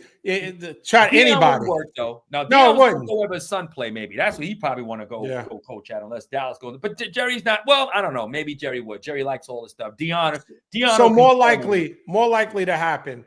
Well, maybe not with the injury, although his recovery time is only supposed to be 3 months. More likely Trade Micah or trade Dak. You can't trade Dak. You're not going to get. You're not. Excuse me, Dak. No one's going to take Dak. His salary is too big. He's a pocket quarterback. He's not. He's immobile. He's not going to run. So even if you got a Ben Johnson or a Bobby Slowick from Houston, they're OCs, and they were to come in and coach, which Jerry wouldn't hire them anyway. Which guard is not super mobile? Jared Goff. He's not super mobile. He's has a pocket quarterback per se. Right, he's not, but Goff can sell. Like, in other words, Goff has a body movement that can sell plays. He can still execute plays where there's motion to it. Dak can't do that. Dak is a system quarterback that can only play in what Kellen Moore gave him and what Mike McCarthy has given him. He has to drop back. He's got to read the coverage, which he don't do well all the time, and that's all he's going to give you. See, Goff can at least sell stuff, and he's got players around because you ever watch Dallas run a motion play and a guy run across the formation, D? You ever look how bad there is? Like I was telling my brother today, you'll have Ferguson or somebody run behind the formation, and then they'll line up and still check with the wide receiver, still check with the referee to see if they're lined up right. What kind of like in motion and you come back or you come and you just line and you go, right? None of that. Right. They'll come back and get set and still check with the referee to see if he's lined up. Like what? We have nobody. We don't have no Montgomerys and no guys like that, and with the Lions got in their back. We don't have a CMC who could sell. Brock Purdy can fake around, come around, do an end around and fake and tuck the ball. And you think you think CMC's running the ball. Meanwhile, Purdy's going across the field and you hitting Ayuk for a nice 25-yard crosser, right? We don't have that. We don't have players that can do that. We don't have anybody to do it. We're gonna run a jet sweep with CeeDee Lamb. That's all nobody's seen that before. Like they just sitting there going, really? This is what y'all gonna do? We're gonna run a jet sweep. And it's third and 11, and we're gonna run a jet sweep. It's the CeeDee Lamb, who's slight, by the way, okay, who's gonna get picked up high and drop down low real quick. So, but that's what we are. But D, I can't, man, guys, man, I would love to argue you and scrap, but I can't. I got no dog in the fight, man. I'm done. I have nothing to give you guys. I really wish I could give America something to talk about. The Cowboys are done, man. That's it. So I'm excited about you guys. The biggest argument I got is Brock gonna get $60 million. That's all I got. So okay. Anyway. What's the score? You can go ahead and pontificate on the Texans and Cowboys if you like. What's the score? So the score will be it'll be low. It's gonna be 24-6. 24-6 Houston. Yeah, 24-6. Yeah. We're not scoring a touchdown in that game. So no touchdowns, 24-6. They don't score a lot. No, actually, I would I'm gonna go 27. No, they're gonna put up some points. I think they only score 22 a game. Their offense is bad, but Nico is back. So, that's a difference maker right there. A big difference maker. Because think about what was their average the first 4 games? They was putting up points. Yeah, I think. Yeah, they were. I believe that they were. Let me look at their schedule real quick. Well, let me see. They put up 29 against the Colts. That's week 1. 19 against the Bears, 34 against the Vikings, 24 against the Jaguars. They put up 23 against the Bills, who they beat. They put up 41 against the Patriots, but we know the Patriots actually don't have a bad defense, I think. But they put up 41 again. They put up 24 against the Packers and 23 against the Colts. And then only 21 against the Jets and 26 against the Lions. And they picked the Lions off 5 times. Jared Goff had 5 picks last week. But again, this is not they're not highly potent, but they can score points, and they'll score points against Dallas because we can't stop the run and we can't.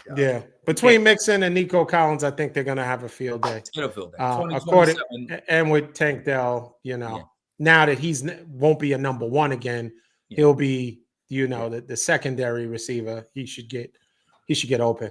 I like the Texans to win. I'm going to go 35-20.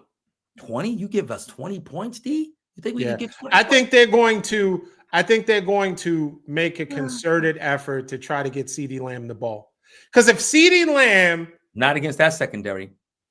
That secondary is way too good. That secondary is actually better than Philly's secondary. That's a good secondary, D. That's one of the top secondary. Those boys on their back, their cornerbacks are you ain't with Cooper Rush. Did you see Coop last week? He was terrible. He was terrible. He can't be. So CD can't be. He can't be a number. Yards. CD can't be considered a number one then. Why can't he be? That's not his fault. Every game, listen. Some receivers are quarterback proof. DeAndre Hopkins, quarterback proof. Justin Jefferson, didn't matter who his quarterback was. Quarterback proof, still got his. Better coaches though. That better coaching guys that got them the ball. Coaches. When Hopkins was in Houston, he had what's Bill O'Brien, I think his name was, or whoever the coach was, and their OC. I mean, they did do some good things. I mean, they had a great defense, but their offenses were a little bit better. I mean, the quarterback play wasn't great. I give you that, but you can't if you're running routes. That's only go past the more than 3 to 4 yards. What are you going to do? You don't have anything. What can CD do? You don't have any routes that go beyond anything because you don't have the pass protection, number one. So if you ran a crosser or a post or a go or whatever you want to run, something down the seam, that takes time to develop. You don't have think CD. So you think CD is going to be held in check pretty much? Yeah. Oh, absolutely. No touchdown? No touchdowns for the Cowboys at all. Oh, man. 6 points, maybe 9, maybe 30. It'll either be 27-6 or 30-9. Wow. Yeah. Okay. Yeah. Well, if I was you, I wouldn't even turn the TV on Monday night. Honestly, if you want to know the truth, I didn't even watch the game with the Phillies. I didn't go back there. You know what games I looked back at when I got home from the service that night? I looked at the end of 3 games. I looked at the end of your game with the Bucks, the Kansas City game, and I believe it was not the Eagles, the Washington game against Pittsburgh. Those are the only 3 games I looked at the very end because I wanted to see I knew the outcome, but I wanted to just wanted to see greatness, how greatness executes. Yeah. Yeah. Okay. Yeah. I did. I wanted to see how, it'd be nice. Listen, enjoy, D. Enjoy. You had some bad years, right? Post Kaepernick, post or even before, I should say, prior to Kaepernick, prior to what's his name, Harbaugh, when he came and turned your season around, right? You had some bad. You think of the guys. You had Mooch as your coach. You had, you had the Singletary. You had some lean years, man. And now you're rewarding Masula. Oh man, Masula. Yeah, boy. But, so you deserve this, man. You endured a lot. I appreciate it, man. I appreciate it. Yeah. Enjoy. Before we wrap up, let's quickly talk about this. This is a big. This is Mike Tyson told this little girl he doesn't care about legacy and he's going to die and all this other stuff. Okay, Tyson. Part of me thinks that he's back into that animalistic fight mode. That's why you don't put a little kid in a cage with an animal or a lion to ask them or to try to feed them something. Do it after the fight, do it later, because we see Tyson overall, he's very, self-deprivating now. Like he doesn't want that ego to show. But I do think there's a part of him that is slowly creeping back into that Tyson that we know and love, Brooklyn's own, Iron Mike Tyson. Absolutely. I just want to appeal to him, and then I'll get your opinion. Mike, listen, I know you don't want to be that guy. You don't care about ego. There's more to life. Purpose-driven life. This is your life. You're all of the lives. One life to live. Mike, we need you to dig deep. Please do me a favor, Mike Tyson. As someone who watched you lose to Buster Douglas and cried, I need you to just conjure up that Mike Tyson, that black towel, black shorts, Mike Tyson that came in the ring with no fanfare, that beat the stuffing out of most boxers that you ever faced. Absolutely. Please do that tonight. Do that for the people in Brooklyn. Do that for Bedford-Stuyvesant. Do that for please do me a favor. Do not let Jake Paul listen. It's not about money. Later in boxers' careers, they become tomato cans just to get a check. Right. You don't have to take a dive. You need to put Jake Paul in his place. And I beg you, Mike Tyson, please do so. And then chill. You don't have to do nothing else. You ain't gotta fight anyone else. You ain't gotta do no celebrity boxing. You can just chill. But this, as much as you don't care about legacy, you owe this to your loyal fans as much as possible to handle business.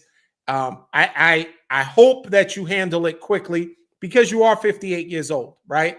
And so we realize that Jake Paul is 31 years younger than you.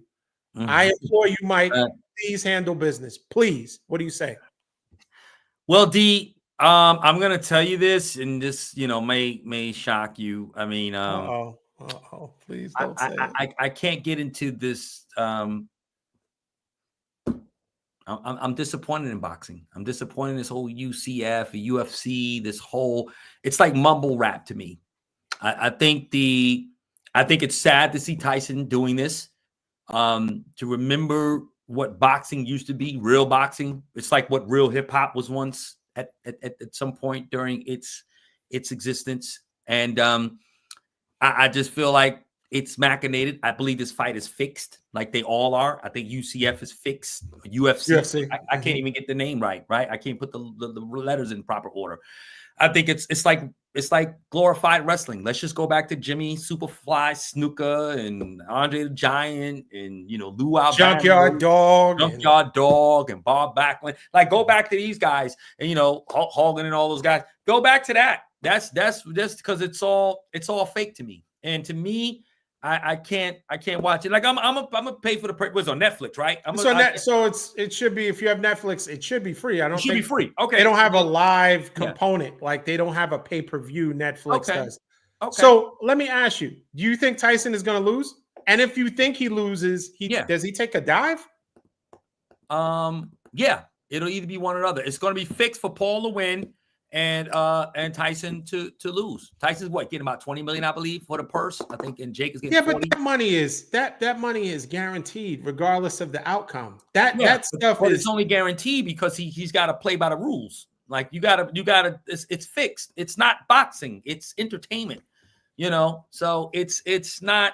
I'll be honest. I'm just being honest. I'm sad in that people gravitate to this. I was telling one of my boys from Brooklyn that was in a chat where I'm like, this is trash, man. It's like mumble rap. It's like you might as well go to an MC Hammer concert and think you're at a real hip hop show. Like it's like it's bad. It's like Vanilla Ice. It's like JJ Fad or something. I'm disappointed by this. I hope you're wrong, man. Yeah, Netflix. Mike Tyson doesn't need the money. Is the problem? Mike Tyson has had a very, very, very successful. He did file bankruptcy, remember, about 20 years ago. I mean, I'm sure he's 20 years. But do you know what he's doing currently? You don't know about Tyson's Ranch? I mean, you wouldn't know about Tyson's Ranch. Neither would I. I mean, I don't personally know about Tyson's Ranch. But Mike Tyson has a very, very successful dispensary. Huge. They featured it on, I think, Real Sports with Brian Gumbel, I think. Oh, really? At some point. Okay. Yeah. And remember, when he came back, he did that one-man show. I think Spike Lee produced it. He's had movies. I mean, of course, we know there's been significant ups and downs. And it's well documented that Mike Tyson at some point went through $400 million. Absolutely. Yeah. Through bad business deals, Don King ripping him off, and so on and so forth. But since then, Mike Tyson has had movies. He has had, of course, the Tyson Ranch. He has a successful podcast, Hot Boxing, with Mike Tyson. He has had a complete resurgence of his career. Yeah. And I don't think it's about money. He's not a destitute boxer that needs money and let me take this dive so I can get 20 million. I think he is good money-wise.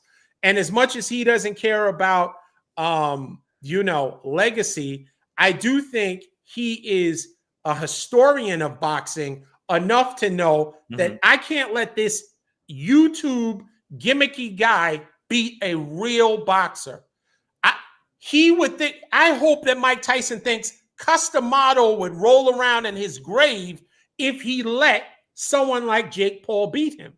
Mike, you have to look deep into that dude that was in Spofford, that was growing up and had to go to Catskill Mountains to a fresh air fund to get a different, because you were in Bed-Stuy or wherever. I think he was Bed-Stuy, Bed-Stuy or Brownsville. He was in Brownsville, and just understanding his start, what he was exposed to, and you're going to let a YouTube sensation who is putting out energy drinks and is just a self-promoter come into a craft that you spent the better part of 30 or 35 years in and beat you for a payday?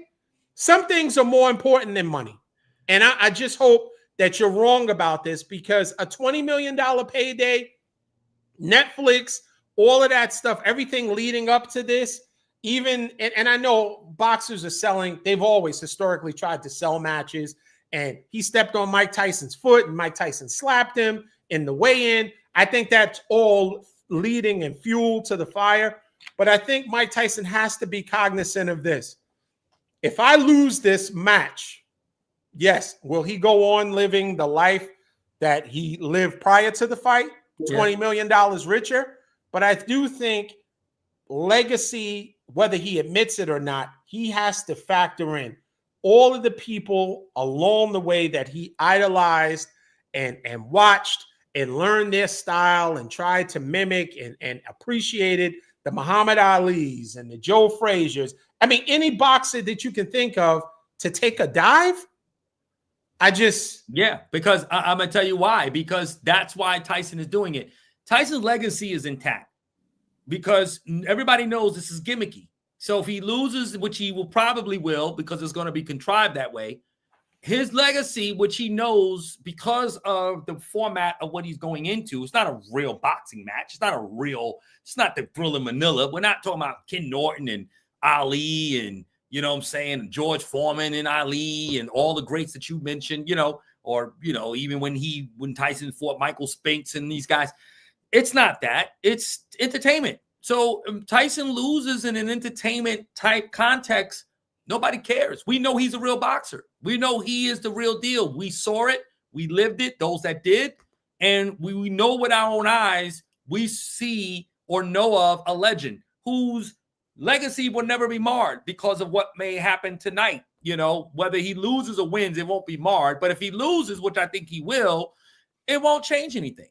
It will change. I don't know what's going to say, man, you're going to take away this man who was a world champion for as many years as he was, his great story leading up to his success, a guy who beat the brakes off just about every opponent he faced up until Buster Douglas, and would have beaten him too if he properly prepared that night, and of course losing Cuss. But I'm saying the truth of the matter is, you're not going to take that away from Tyson, are you? You're going to say his legacy is ruined? You're going to just throw out all the baby with the bathwater concerning his legacy? Historically, people's legacies are lost by a decision, one way or the other, right? With new information, legacies can be tarnished.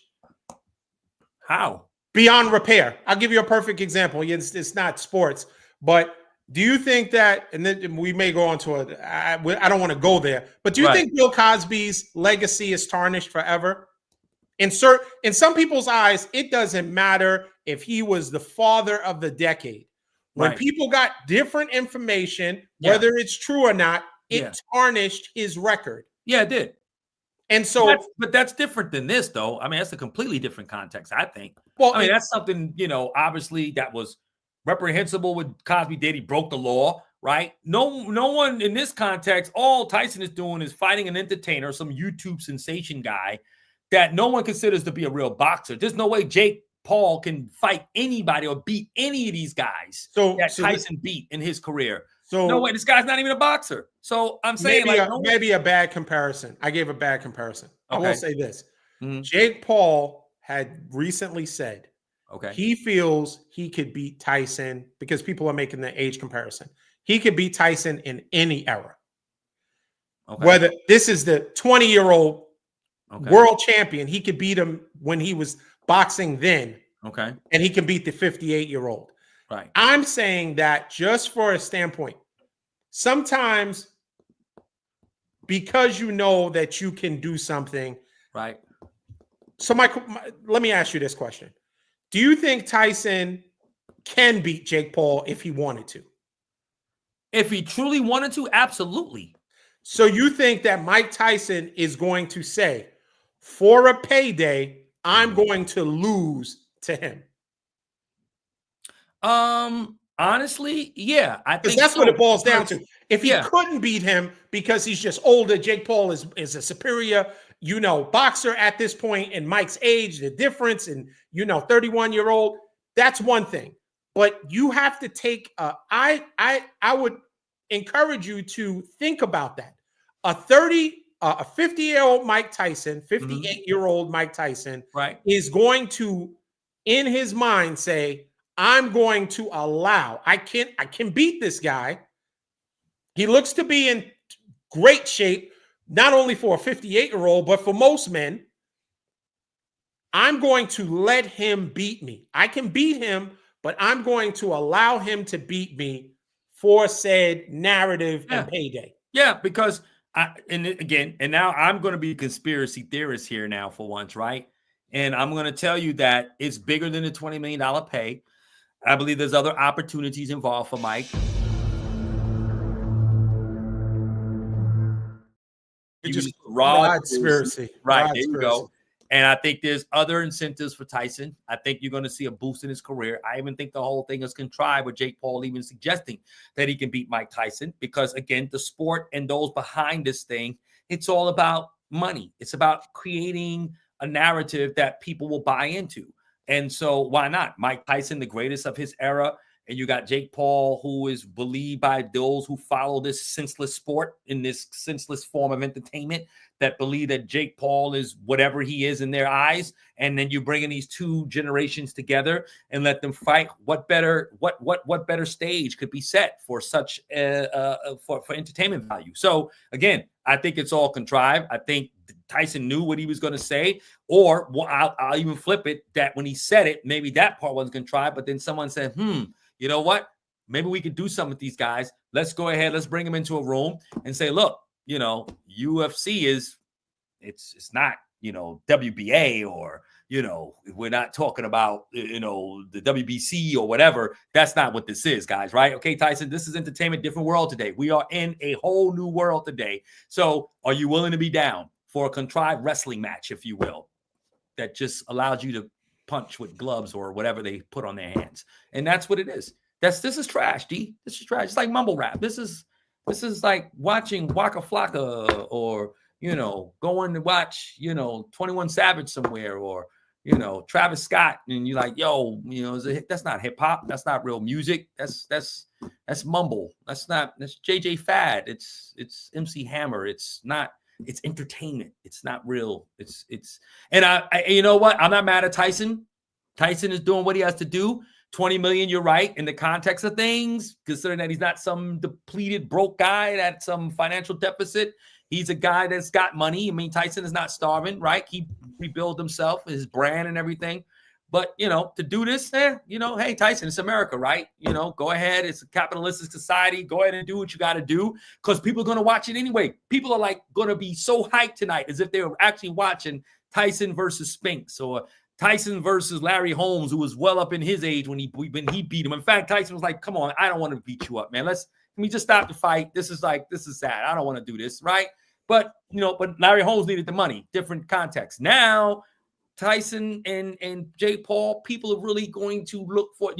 He's going to break pay-per-view records because of this, because of the generations that are involved. And that's why you and I will watch, or I'll be watching from the service tonight with the men. That's what the men, it's a man's service. It's a men's conference today and tomorrow. Who knows? They might put the fight up when we all in there. You know what I'm saying? So, yeah, I'm sorry, D. I know I disappointed you a little there, man. But I did. I'm glad it was the end of the show when you told me this. Mike Tyson, who I'm just did a quick Google search, has a $10 million net worth.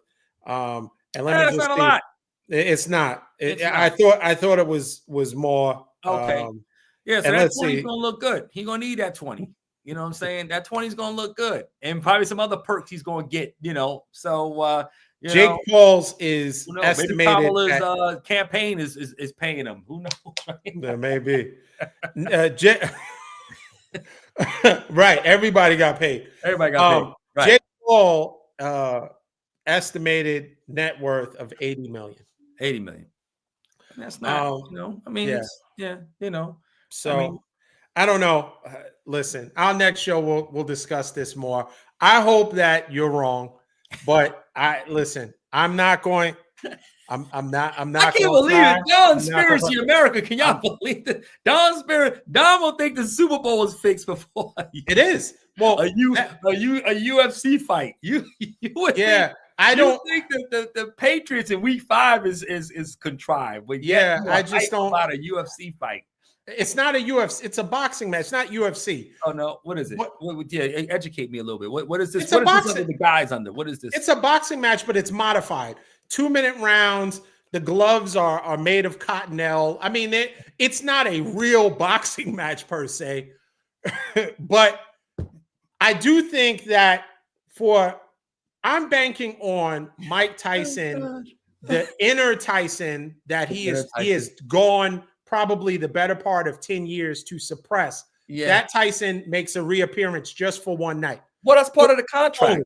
For one night only. I think that's all they want. Tyson, go back into your inner, like you said, go back to Sparford. That's part of the deal. That's in the contract. We need you to let go of this humility you had and this advisory role been in. All that. You think if he taps into his inner Spofford and fighting for meals and no, he has to speak that up, but not necessarily go into it. I mean, he could. He'll show. Look, you're gonna see some shades of Tyson. That old man ain't dead. The old man ain't dead. That old man ain't dead, man. I'm telling you, right? Yo, that old man. Yo, right. He ain't dead. He won't be a new creature in this fight tonight. Tyson, but I'm gonna tell you though, D, you're gonna see to the shades former of things. The Sparford Tyson, but that Tyson can't. The old man won't prevail. He can't prevail. They can't allow it to be because it's all fixed and it's already set. So you think Jake Paul's? I'll wrap this up. You think Jake Paul, if he loses, you think that whole facade that he's been portraying is up in smoke? Like, in what world could Jake Paul lose and still keep up with it? Yeah, you lost to Mike Tyson. There is no. I mean, Mike Tyson has lost fights, right? Right. Larry Holmes, right. Muhammad Ali. Right. I mean, the greatest boxers ever have lost fights. So, right. There are. I mean, everyone's not going to be a Floyd Mayweather, even though he lost in the Olympics, right? That was the last time Floyd lost. Yeah. But what I'm saying is, how would it hurt Jake Paul? You think that people would be like, oh, Jake Paul's a fraud now because he lost to arguably, one of the greatest boxers pound for pound? I don't think so. So a loss, I mean, I understand that a loss may hurt his facade a little bit. And in the comparison of egos, as Mike Tyson would say, a loss to Tyson wouldn't affect him as much as a loss to Jake Paul. So I kind of understand what you're saying by that. But because Paul, I think Paul is the face of whatever he's branding and whatever he means to this entity, right? So they're not going to, he can't lose unless there's some more scripting for him to lose and make some kind of comeback, or maybe you have a rematch or something crazy. But Jake can't lose. Jake has to stay. He's the face of whatever this is that they're promoting. So, Tyson doesn't have a future in this. You know what I'm saying? So, that's why I think it's going to swing in his favor for tonight. I think that's what's been written. That's the script. Jake Paul wins, but it'll be entertaining. Like all wrestling matches are. So, yeah. Cool. So, we'll see what happens. Well, good show, Rod. Good show, man. Good show. Shout outs to everyone that joined us, had something to say. Appreciate it. Once again, please like, share, subscribe to our Facebook, YouTube page, appreciate it. X, Instagram, you name it. You can find us there. Yeah. And we'll follow up next week with our game predictions and see how we fared. We'll also see if Mike Tyson holds.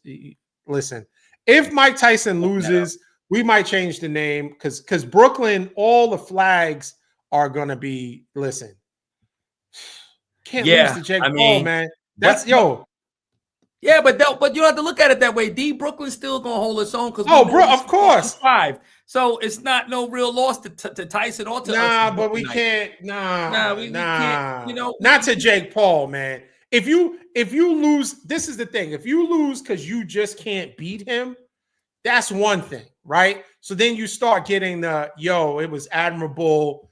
But part of it is it was admirable that you even got out there.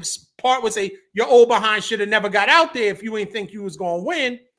But if you lose for taking a dive.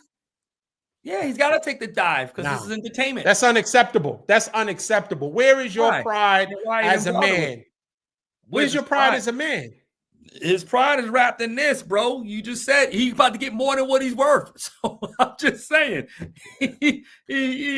that's where his pride is, and he don't care. Neither do we, because to us, Don, I do. I care. Really think deep inside of your heart, you know Tyson's legacy is not going to ever be tainted, no matter what. So just take solace in the fact that you saw him when real boxing was being done, and how he is legitimately one of the greatest boxers and heavyweight champions we've ever seen in our lifetime. And you had the privilege of living and seeing it and witnessing it. Even when he got beat by Buster Douglas trying to fight his mouthpiece on the ground. Man, we were there together. We watched that fight together. In fact, don't talk about that. That's too painful, man. Yeah, it's painful. See, I know. The mouthpiece in backwards, and then you're going to lose to Jake Paul? Ain't no way. You cannot do this, Mike. Mike should have never done. He should have never signed a contract to say, "I choose to lose for $20 million and any other incentives you give me." That's what he should have done. You should have stopped him before he signed the contract. That's what you should be upset with. Why are you doing this, Mike? Why do this? That's what you should be saying. That's really where your angst and stuff really lies. It's the fact that he would even do this to himself, knowing they have set you up to lose, Mike. Mike said, "I'm okay. My legacy is good. I'm good. That's okay." Yeah, everybody has a plan to yelling at the. I mean, not yelling, but letting that little girl Jazzy get that dose of reality about. Did you see that interview? I didn't see the interview. No. When you get a chance to look at it, I mean, Mike Tyson gets into he's very much Tyson in that interview, like that. Right. All right, I gotta watch that. We haven't seen that Tyson in a while, and we remember that Tyson. We do. Yeah, but he's also kind of like, you know how Tyson gets into that. We knew what Tyson was at his peak, right? And then Tyson had to. I think he overcompensated and became, "I'm nothing. I'm zero. I'm dirt." He's kind of into that mode. I'm dirt. No, but when I'm dead, nobody's gonna remember me. I don't want them to think about my legacy and. So, but that's harsh words for a little kid. Like a little kid, hey, what do you think about? Yeah, you're dead. When you're dead, what is going on? You're nothing. You're worm food. And he's like, all right, Tyson, get this girl away from this guy. Wow, right. Oh my God, you probably scared her half to death. Yeah, right. Exactly. And she's like, okay, thank you. I've never, like whatever. So yeah, just that was part of the contract. When you I want you to scare the kids. No, please. Make sure you frighten the kids. Please. Do interviews that make you look loony and like you just don't grimacing. Right. That's what we need. We need that Tyson, because that's the Tyson people want to hope to see, which they won't get. But that's the Tyson that they hope to see. You got to build up the crowd, D. You got to get them ready. You know what I'm saying? So that's all part of their contract. You know what I mean? Por favor, please. Please. Por favor, please don't. Oh gosh. Good show. Good show, man. Good show, D. Thanks for joining us. Until next time, everybody. Come on, Tyson. Do it. Come on, man. Peace.